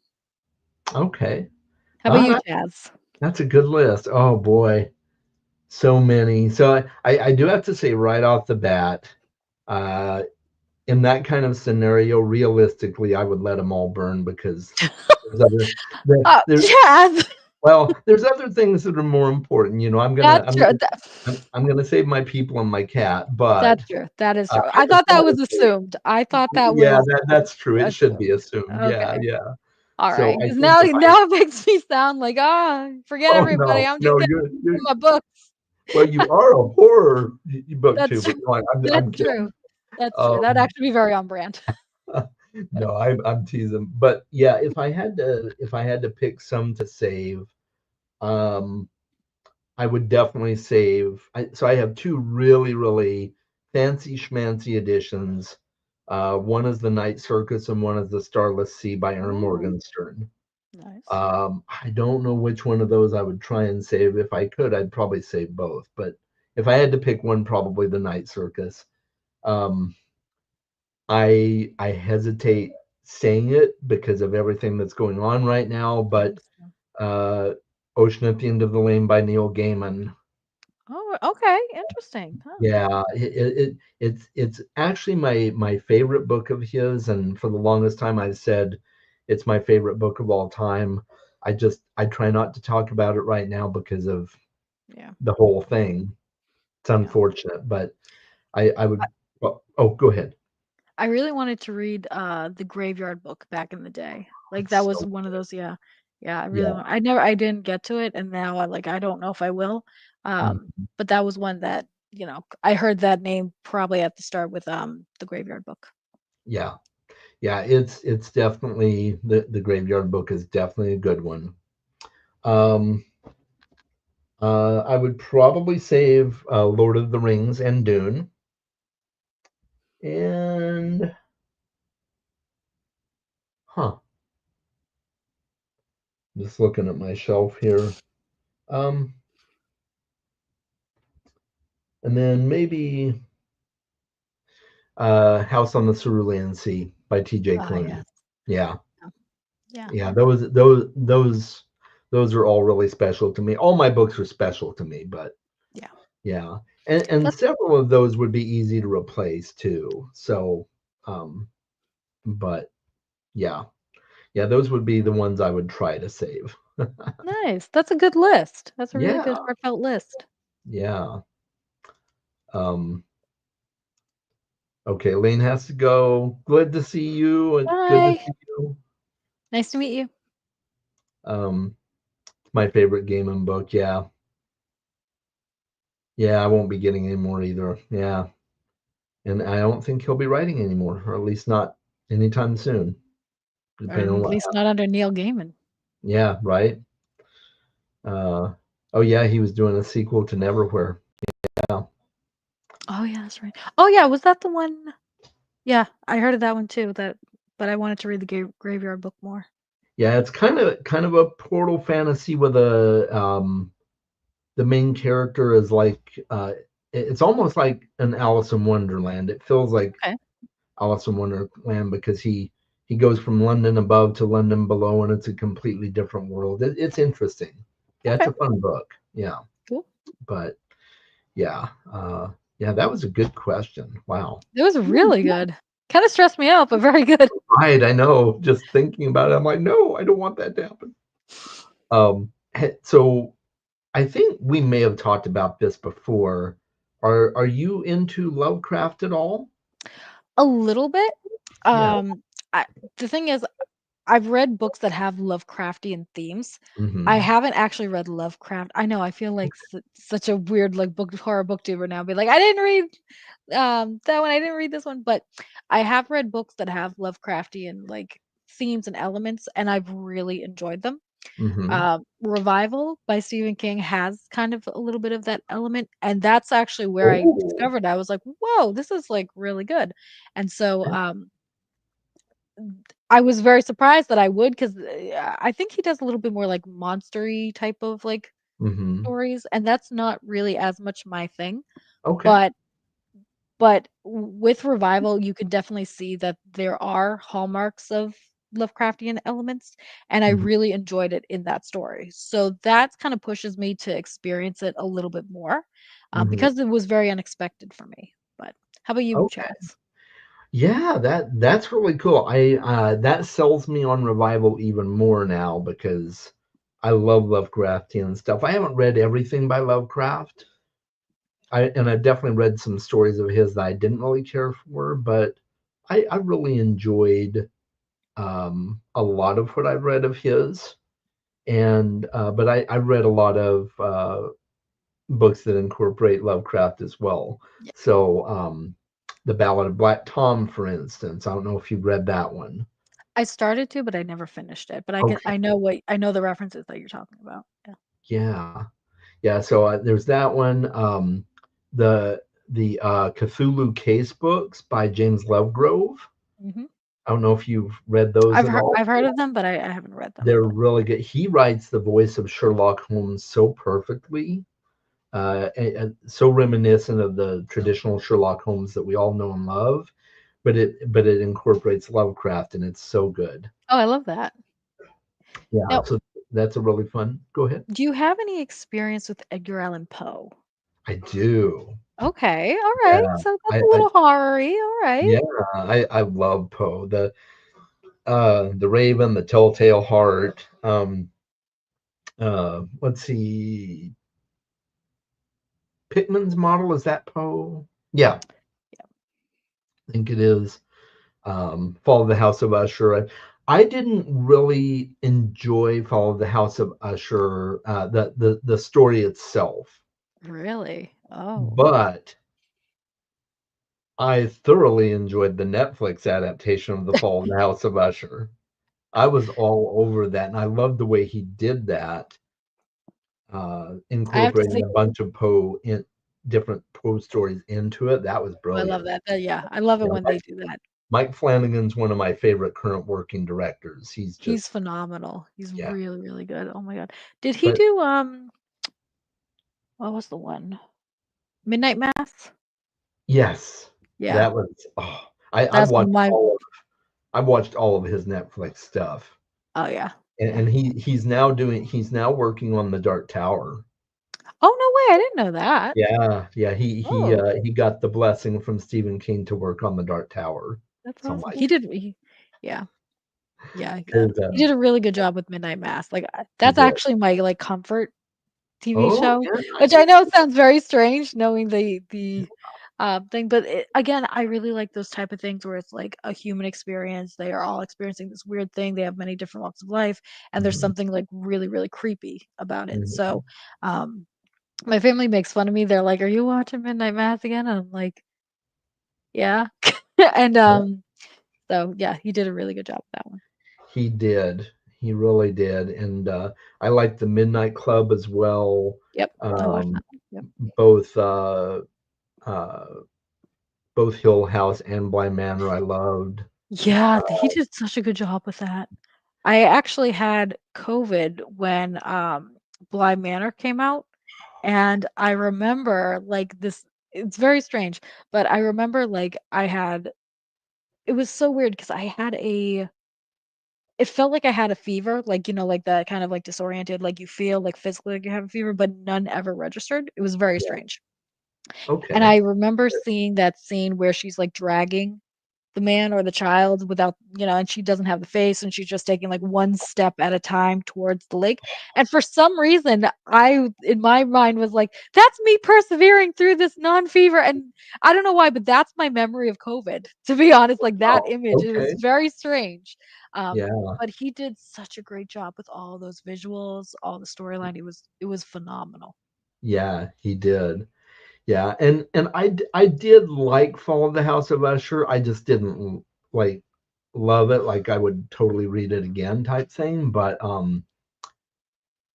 they released a companion book for the Fall of the House of Usher TV show. Oh, wow. And it was just a collection of all the post stories that inspired the show. Oh, I was gonna say, did they rewrite Fall of the House of Usher? I was No, like, how did that yeah, work? they Okay. definitely didn't. They just included it in that book, and I'm like, and I read that front to back. It was such a great book. Awesome. Yeah, I love Poe. I do. I loved Fall of the House of Usher. Um, I think there are certain elements of it that I thought was really interesting and shocking at the yeah, time, and of course now there's a lot of different stuff on the market that it's not as shocking as it was probably back then. mhm, Um, but I love Poe. I loved The Telltale Heart. I thought that was really, really good. I So did too. yeah, Yeah, it's very good. And like this exploration of guilt. It's yes, phenomenal. Phenomenal. yeah, yeah. It was really good, and um, I think one of the creepiest ways that I've experienced some of Poe's stories, like um, the Raven, is listening to Christopher Lee narrate it. Oh, that man! I miss that man so much. Yeah. He had a He phenomenal voice. Oh, phenomenal. Yeah, absolutely. But yeah, I'm a huge fan of Mike Flanagan though. That after I watched all of his Netflix series, I went and watched Oculus. Oh, he did Like Oculus? he did Oculus, yeah. That was such a good movie. Oh my god. And apparently he has this thing where not necessarily a cameo of himself, like oh, what's his name? Um, Hitchcock? Hitchcock, yeah, thank you.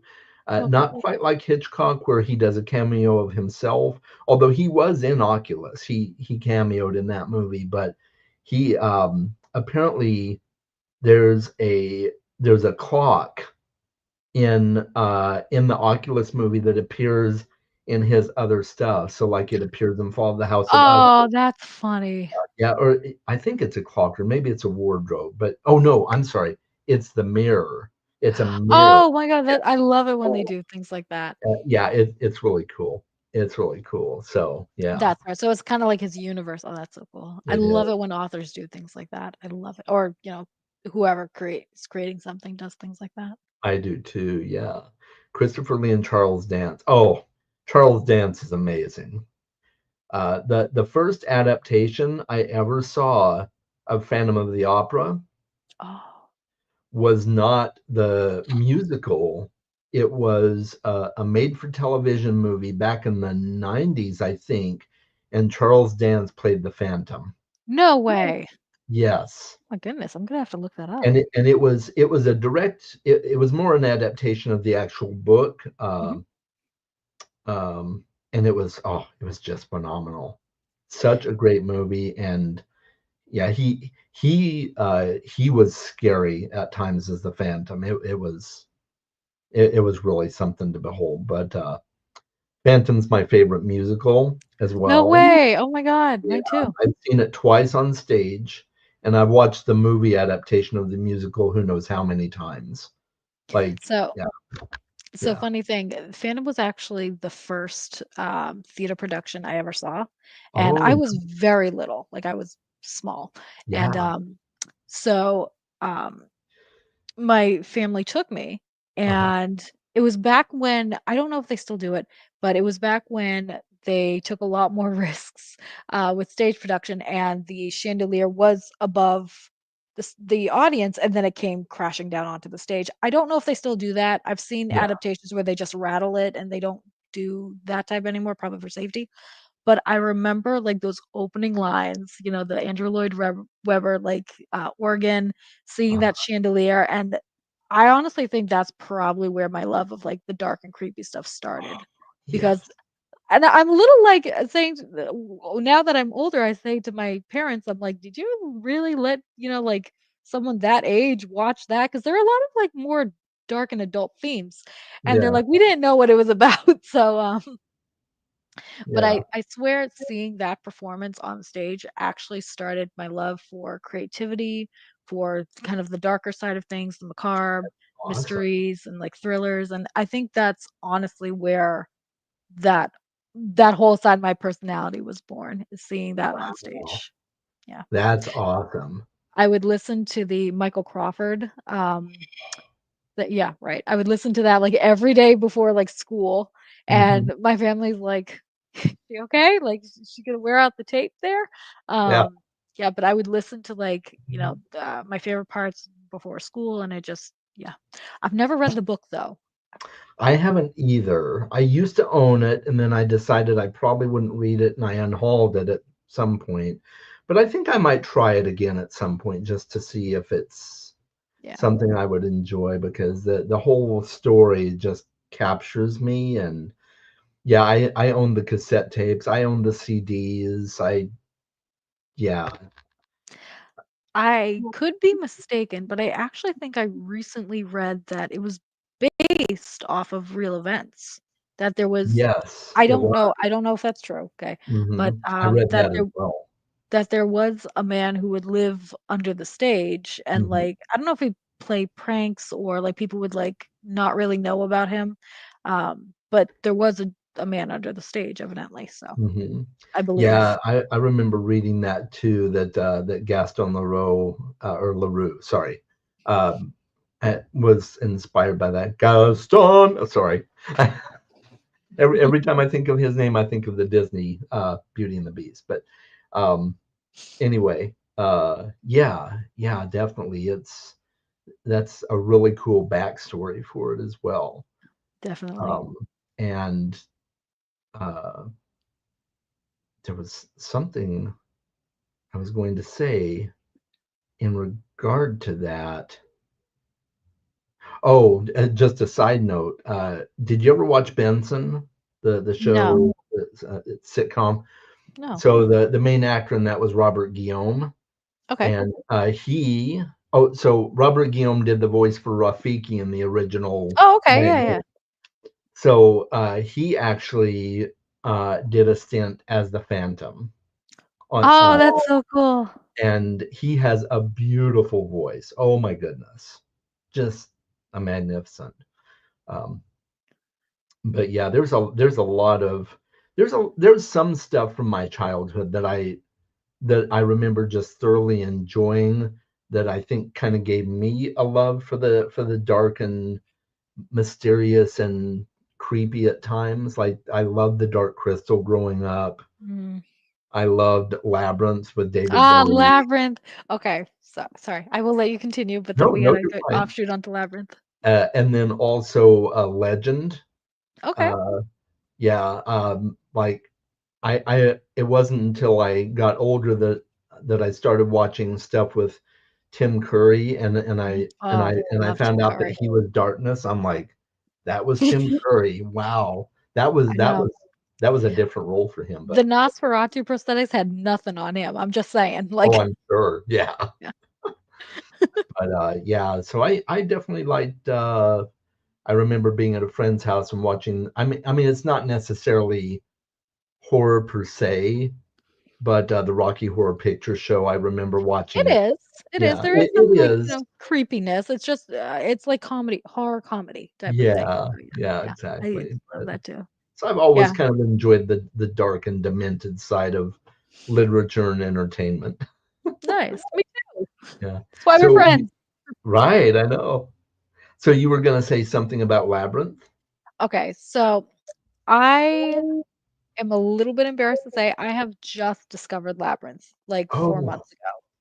I don't know why, but I asked I saw it advertised somewhere, I think maybe on social media or something, and I remember, like, not knowing about it, and I'm just like, "What is that mhm. movie?" And so then I watched it, and I'm obsessed now, it's terrible, like, I watch it probably once a week at this point, it's kind of a problem, Chaz. Um and so I asked, like, my parents, I was like, "Wasn't this, like, from a long time ago? Why didn't we ever watch it, like, as a family, like, this entire time?" And they were like, "Well, it wasn't really, like, super appropriate and things." So I totally understand for back then not Yeah, seeing it, but I'm so surprised on how much of a cult following that it has that I was not a right. part of until now. So Yeah, I'm gonna yeah. be honest. I'm gonna show you some stuff, Chaz. Hang on. Oh, sure. So Yeah. I actually this is gonna be bad, Chaz. It's still coming. It's still coming. So, Oh, I think we've got a Bowie fan in the house. yes, and I'm sorry, now my lighting got all mixed up, but hopefully that works. I don't know. It'll come back. So, I kinda went down the rabbit hole with the whole, like, Bowie and Labyrinth thing, and so I have now a collector's edition Bowie, um, magazine of his music. I Yeah. got Labyrinth comic books now. This is Coronation, his backstory Really? on the Goblin King, I had and no I'm idea that existed. I'm in search of volume 1 and volume 3. I got volume 2, like, perfectly fine, Yeah. but and they're all, like, it's literally, like, a backstory of, like, the Goblin King and, like, how he, like, existed and all that. I know, right? Um, I cannot find to own hardcover copies of volume 1 and volume 3. I am searching for it. I got them through the library, but I want to own them. Can't find it. One of them was listed for, like, $999, and I'm Oh like, "No, gosh, no." no. Then I have Beyond the Goblin City now. Wow. Yep. I got Under the Spell, which are other little, like, stories from, like, the Labyrinth Empire. And then I actually found out through my local comic shop that they are reprinting Labyrinth for Arcadia, and so now I am collecting the Arcadia, like, releases. I missed out on the first, like, 4 months. Oh, Oh, no, wow. 2 months, first 2 months, but I'm trying to get a hold of, like, the first 2 months one. But now I'm on a list for my comic shop to get this, and it's the Labyrinth story. It's the Labyrinth story just redone. Yeah. So now I'm collecting these. Then I'm also I did not expect this to go this way, Chaz. Then I also I'm got down for it. the Ultimate Labyrinth visual history. So Yes. it goes through all of, like, the costuming and, like, the production and some of the Oh my notes and, goodness. like, I'm hoping you can see it, the Yeah. illustrations, like, stories of what David Bowie was like backstage, like, the Mhm. actors. So basically everything that has to do with, like, Labyrinth. So I got Mhm. that. And then all of these books here, right? Uh-huh. This one, they're all David Bowie biography books and things. So Wow. So I got The Rainbow Man from his discography, Me Uh-huh. and Mr. Jones by Susie Ronson. I think she was a costumer back when he was Hmm. doing Spiders from Mars. Um, the one with his ex-wife there, the kind of tell-all that's kind of controversial now. Um, I have a fan fiction of Labyrinth, and then three David Bowie testimonial and biography books. So, Wow. yeah. So again, I Amazing. didn't expect to talk about this today, but I have been. Oh, and then there's also David Bowie cards up there next to my Legos. So Okay. yeah, and that's it. I'm so glad you talked about all that because I'm a huge fan of Bowie, not just Okay. Labyrinth. Like Labyrinth was my first exposure to him, but then after that, like I've listened to his music and I haven't read biographies and such, but um I've encountered his they have lists out there of his top 100 books. Yeah, I And saw I'm that. Like and his I'm son, reading like through the managed it. list, Yeah. and I'm like, "Wow, I am really impressed at how astute of a reader he was." And I'm like, He was he was a prolific reader too, "Yeah, like and it's kinda cool that he's like one of us, you know what I mean? That he's I just like he know, loves yeah, BookTube. He would probably be on BookTube, like, he maybe probably that would was be, yeah." yeah. And, just I yeah, I love everything about Bowie. I think, most of what I know, he was a phenomenal human being as well, so Yeah, I've heard very good things. very instrumental with getting black artists on MTV and stuff like that. And Oh, yeah. I just think that's awesome. So Yeah, he was phenomenal, and he used his music as a platform for these things too, which I yes, really like, 'cause, artists can talk about things all they want, but it's another thing to create your music and then keep that separate, but he mhm, totally enmeshed everything into what he believed in. yeah, yeah, he really did for So sure. I am extremely new at this. Again, like, I just found Labyrinth, like, 4 months ago.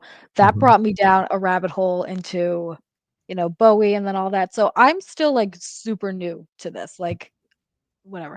What is your favorite era of Bowie music? Because I loved the score he did for Labyrinth. Like, When the Yeah, World Falls Down is probably the prettiest song I've ever I heard, love that song.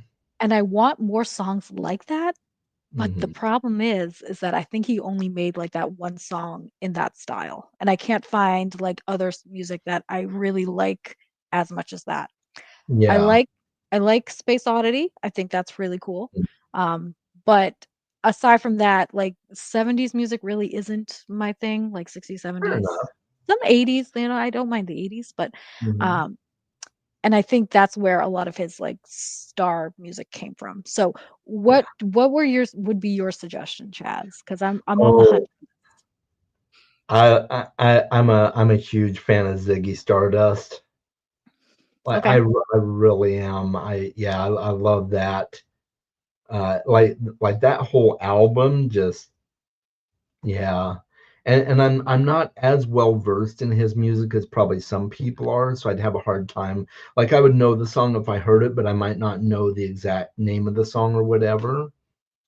But yeah, I went through a phase a few months ago where I was uh, cranking him up on my Apple Music and just listening through to a lot of his stuff. And that's awesome. and I'll do that from time to time with his music because I like revisiting it. But yeah, yeah, I really enjoy Bowie.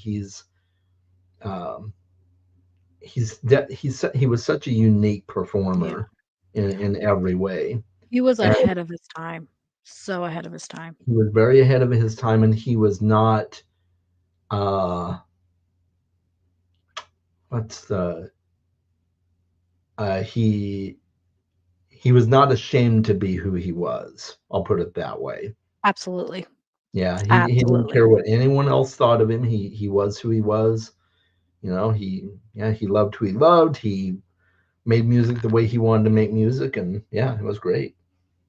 I really think his marriage to Imam Hmm. was something really special too. Like it kind of gives you like hope for love in that way because even to this day, like she still like talks about him and how much their love is everlasting. And so I Hmm. love seeing that side of him too as well.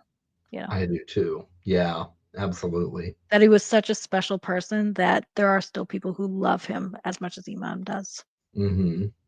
Yeah, definitely. I'm going to catch up with the chat here real Yes, quick, introduce you to a few people. sure. Kat is here from the Ginger Bibliophile. Hey, She's Kat. awesome. Um, and she's, okay, just up from a nap. Nice. Nice. Good day for Um, a nap.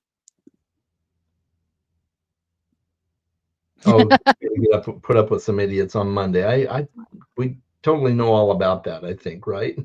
Mm, Um, she loves Beauty and the Beast and is a fan of Legend. nice.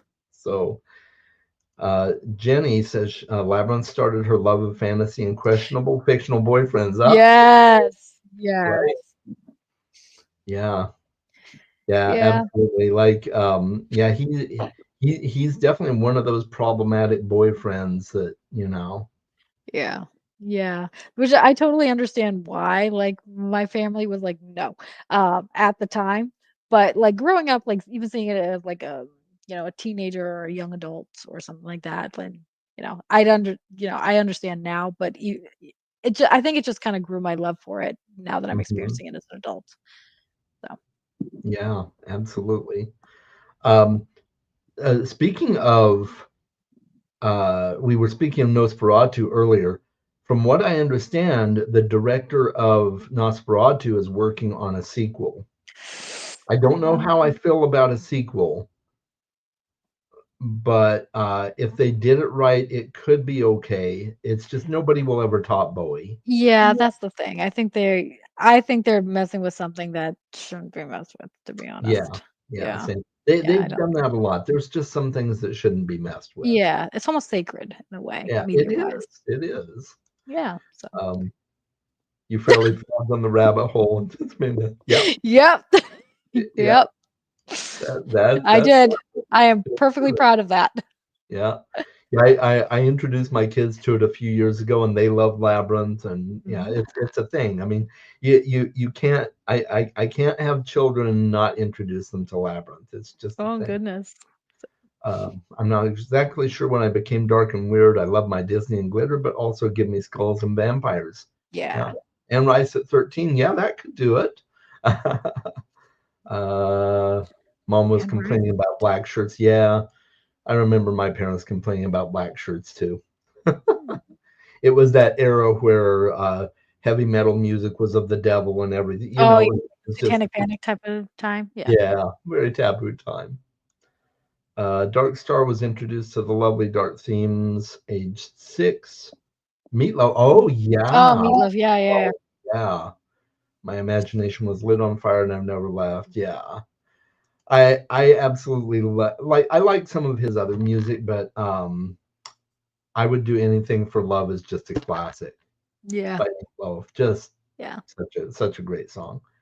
Um, I love all the accidental seeing, hearing things way too young, becoming fun for life. Yeah, Yes. yeah, Yeah. absolutely. So on the we were talking about Lovecraft. Mhm. I have a recommendation for you, and Okay. Let me write this down. I talked about it in different videos. So you may have seen it, and if you have, stop me. But do you like Scooby Doo? I do. Have you read Meddling Kids? I've seen it on your channel, but I haven't Okay, read it though. Meddling okay. Yeah, this is that they're like the Scooby Doo gang, and this is they did kind of the same things as kids that the Scooby Doo gang does, and Oh, that's so now now they're all grown up and they're encountering a Lovecraftian horror. It's so good. oh my It's gosh, so that good. sounds Yeah. phenomenal. And I know my friend Mona Lisa is watching this and she's like, I didn't really like it that well. And she That's didn't, and that's okay. okay.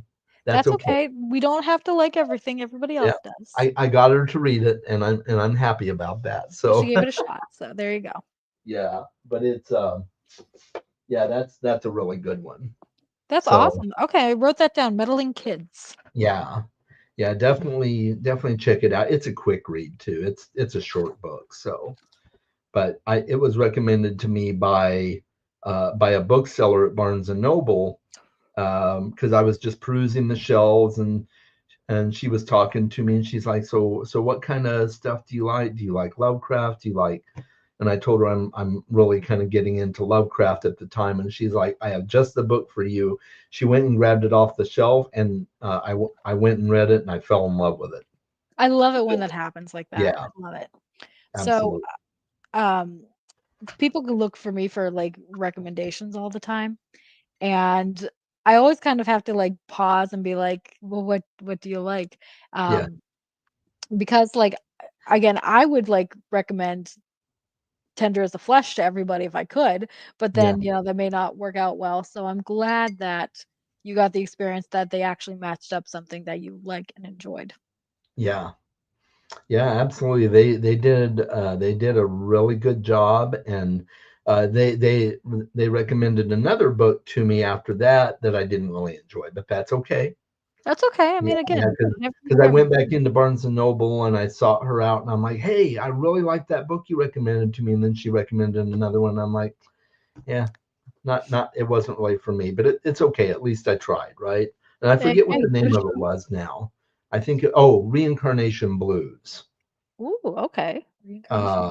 Yeah, it's about a guy that just keeps getting reincarnated and making bad choices and gets reincarnated again and over and over and over It again. doesn't And hurt.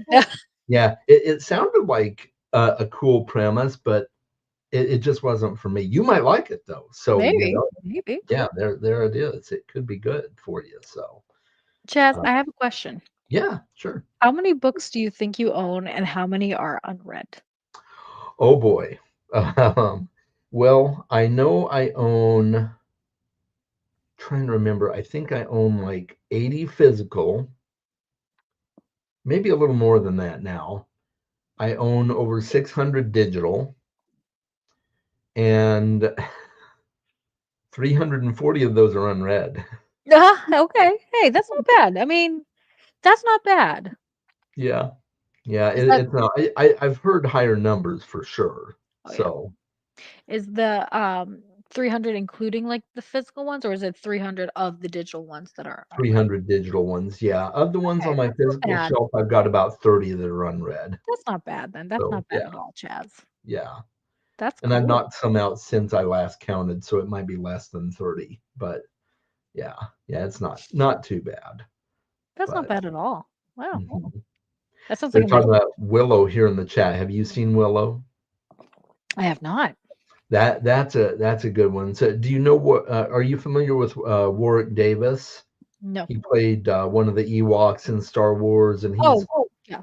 I don't he's know the name, but I know who you're talking about. Yeah. yeah. So Willow was a movie back in the '80s with him, and uh, he's he's a wizard essentially, and he fights this dark sorceress and stuff. It's a really good dark little movie. All right, I'm gonna check it out. So yeah, it's another one that probably shouldn't have seen before hitting double digits. Yeah, I saw it when I was a young child as well.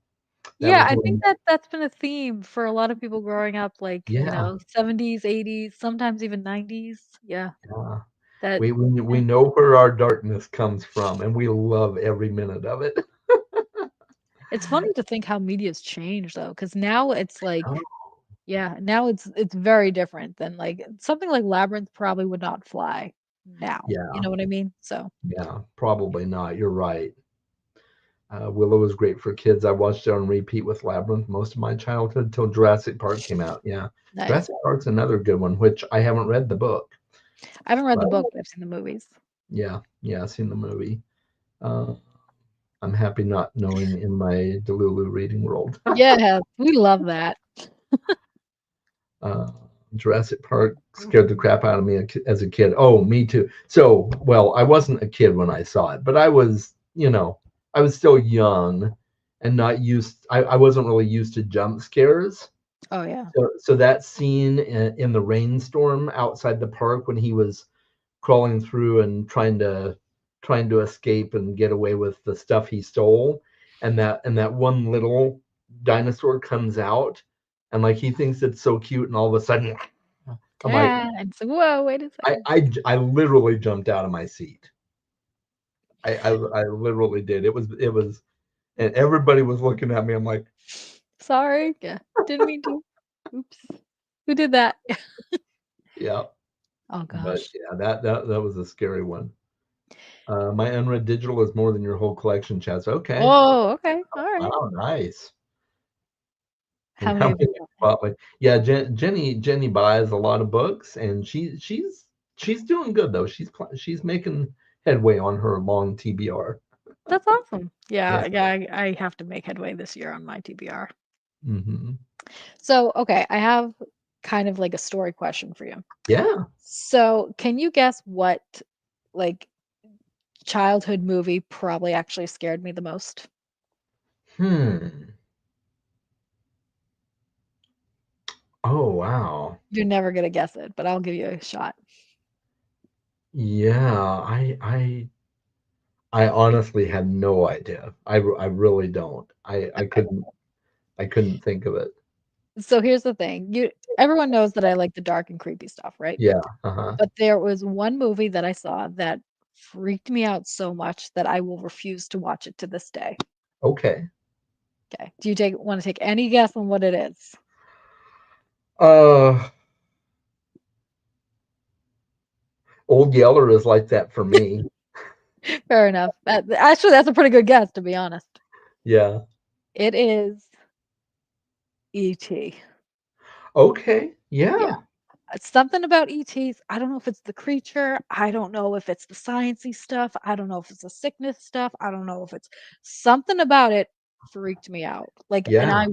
I had nightmares for years about it. Wow. And to this day, I will not watch it. Doesn't matter if anyone says, "Oh, he's so cute. He's so sweet. He eats, I don't know, Mhm. gumdrops or whatever." I don't even know because I just will not deal with it. Um, Yeah. nope, ET freaked me out, and to this day, I cannot watch it. Fair enough. Yeah. Hey, no, that makes sense. I can Uh, read Tender as the Flesh like it's a right? bedtime story, but I cannot watch ET for the life of me. Yeah. No, I totally respect that. There were definitely some freaky moments in AT for sure. So funny connection with that. Did you realize he's in the Mike Flanagan stuff? The little No. boy.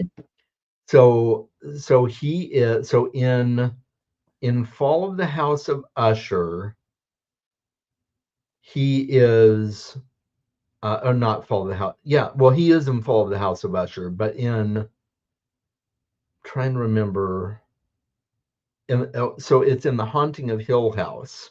Okay. He's the representative of the family that owns Hill House. No way. The guy in the office building that they all go to see, and like, yeah, Oh so my that's god. Elliot. That's the little boy. I never picked up on that. And he's also in a few of the other Mike Flanagan. I know he is in Fall of the House of Usher, because Flanagan reuses Yeah. his actors, kind of Oh like yeah. Nolan does. Yeah. Um, so yeah, he's in several of the Mike Flanagan things. Oh my god, that's so And fun. and and I'm like looking at him when I first saw one of the shows, and I'm like, that guy looks really familiar, but I can't place him. So I was looking up on IMDb, and I'm like, no way, Well, no also he's way. aged like a lot, so yeah. Yeah, yeah, That's so funny. Again, I love it when creators do that. I love it so much. yeah, me too. Oh, hey, you're not alone. Okay, okay.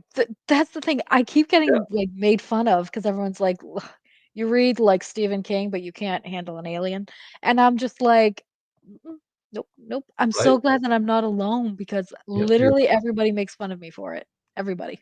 Oh wow, that's unfortunate because I mean it's a real thing, you Yeah. know. But You can't help what scares you. I think looking back, there's a lot of scenes that people back then were like, "Oh, it's just, a science thing," or, "Oh, he was, like, dumped, on Earth," or whatever, and I think, now people can appreciate that that would kind of freak people out a little Yeah. bit depending on certain, like, personality types and things like that, so I think at that time when I was like, "Nope," people were like, "What are you talking about?" But now where people are getting a little bit more sensitive about, like, other people's experiences and Hmm. thoughts and processes and things like that. I don't think it's as bad. But I Mm, do they still do say, "Jane, you read Eric LaRocca books, like, reading the Sunday paper, and you can't handle ET." So, mhm. it's kind of an oxymoron a little bit. But I'm glad I'm not alone here, Mona Lisa. Very glad. Yeah, yeah. Um, yeah, yeah. 4 or 5. They say I cried the whole time. Yeah, I can totally understand that. Yeah, I think I saw it around the same time because I thought saw it in theaters. Kat hasn't seen ET, only bits and pieces. Mm. It's it's good. It hasn't aged well, but it's a good movie. I showed it to my kids too, and yeah, they loved it. So Oh, so glad. Yeah. No. but, Nope, don't need to watch it. right, I got so many recommendations today, but I don't think good. that's one of them. I'm so glad, and I know we are getting close to time, right about that 2 hour mark, and I don't want to keep you too much, but I'll pop up a couple more questions. It led you to not watching things like Labyrinth, Willow, Dark Crystal, and the like. Okay. All right. Still don't like them. All right, fair Cool. enough. That's Yeah. cool. Um, so just to kind of close this out here, Jane, is there anything you wanted to share about stuff that's coming up on your channel, or anything you wanted to let the audience know about your channel and what you've got planned? This is your time to plug everything. Awesome, awesome. Well, as Chaz said, I'm going through a little bit of a rebrand now. I do try to upload about once a week for an actual long form video, but I am also doing live shows. And on weeks that I do live shows, I don't upload because I don't want to saturate the market too much. Yeah. Um, but I do have monthly book discussions, and the playbacks are available on the channel if you want to take a look at them. But I do go live about once a month with a book discussion, Buddy Reads. So you might want to check that out if you're interested in some of the things we read on the channel. Oh, that's awesome. Mhm. Yeah, yeah, I'll definitely have to look for those too. I haven't perused a lot of your live stuff yet, and I need to go back and do that. Yeah, So that's okay.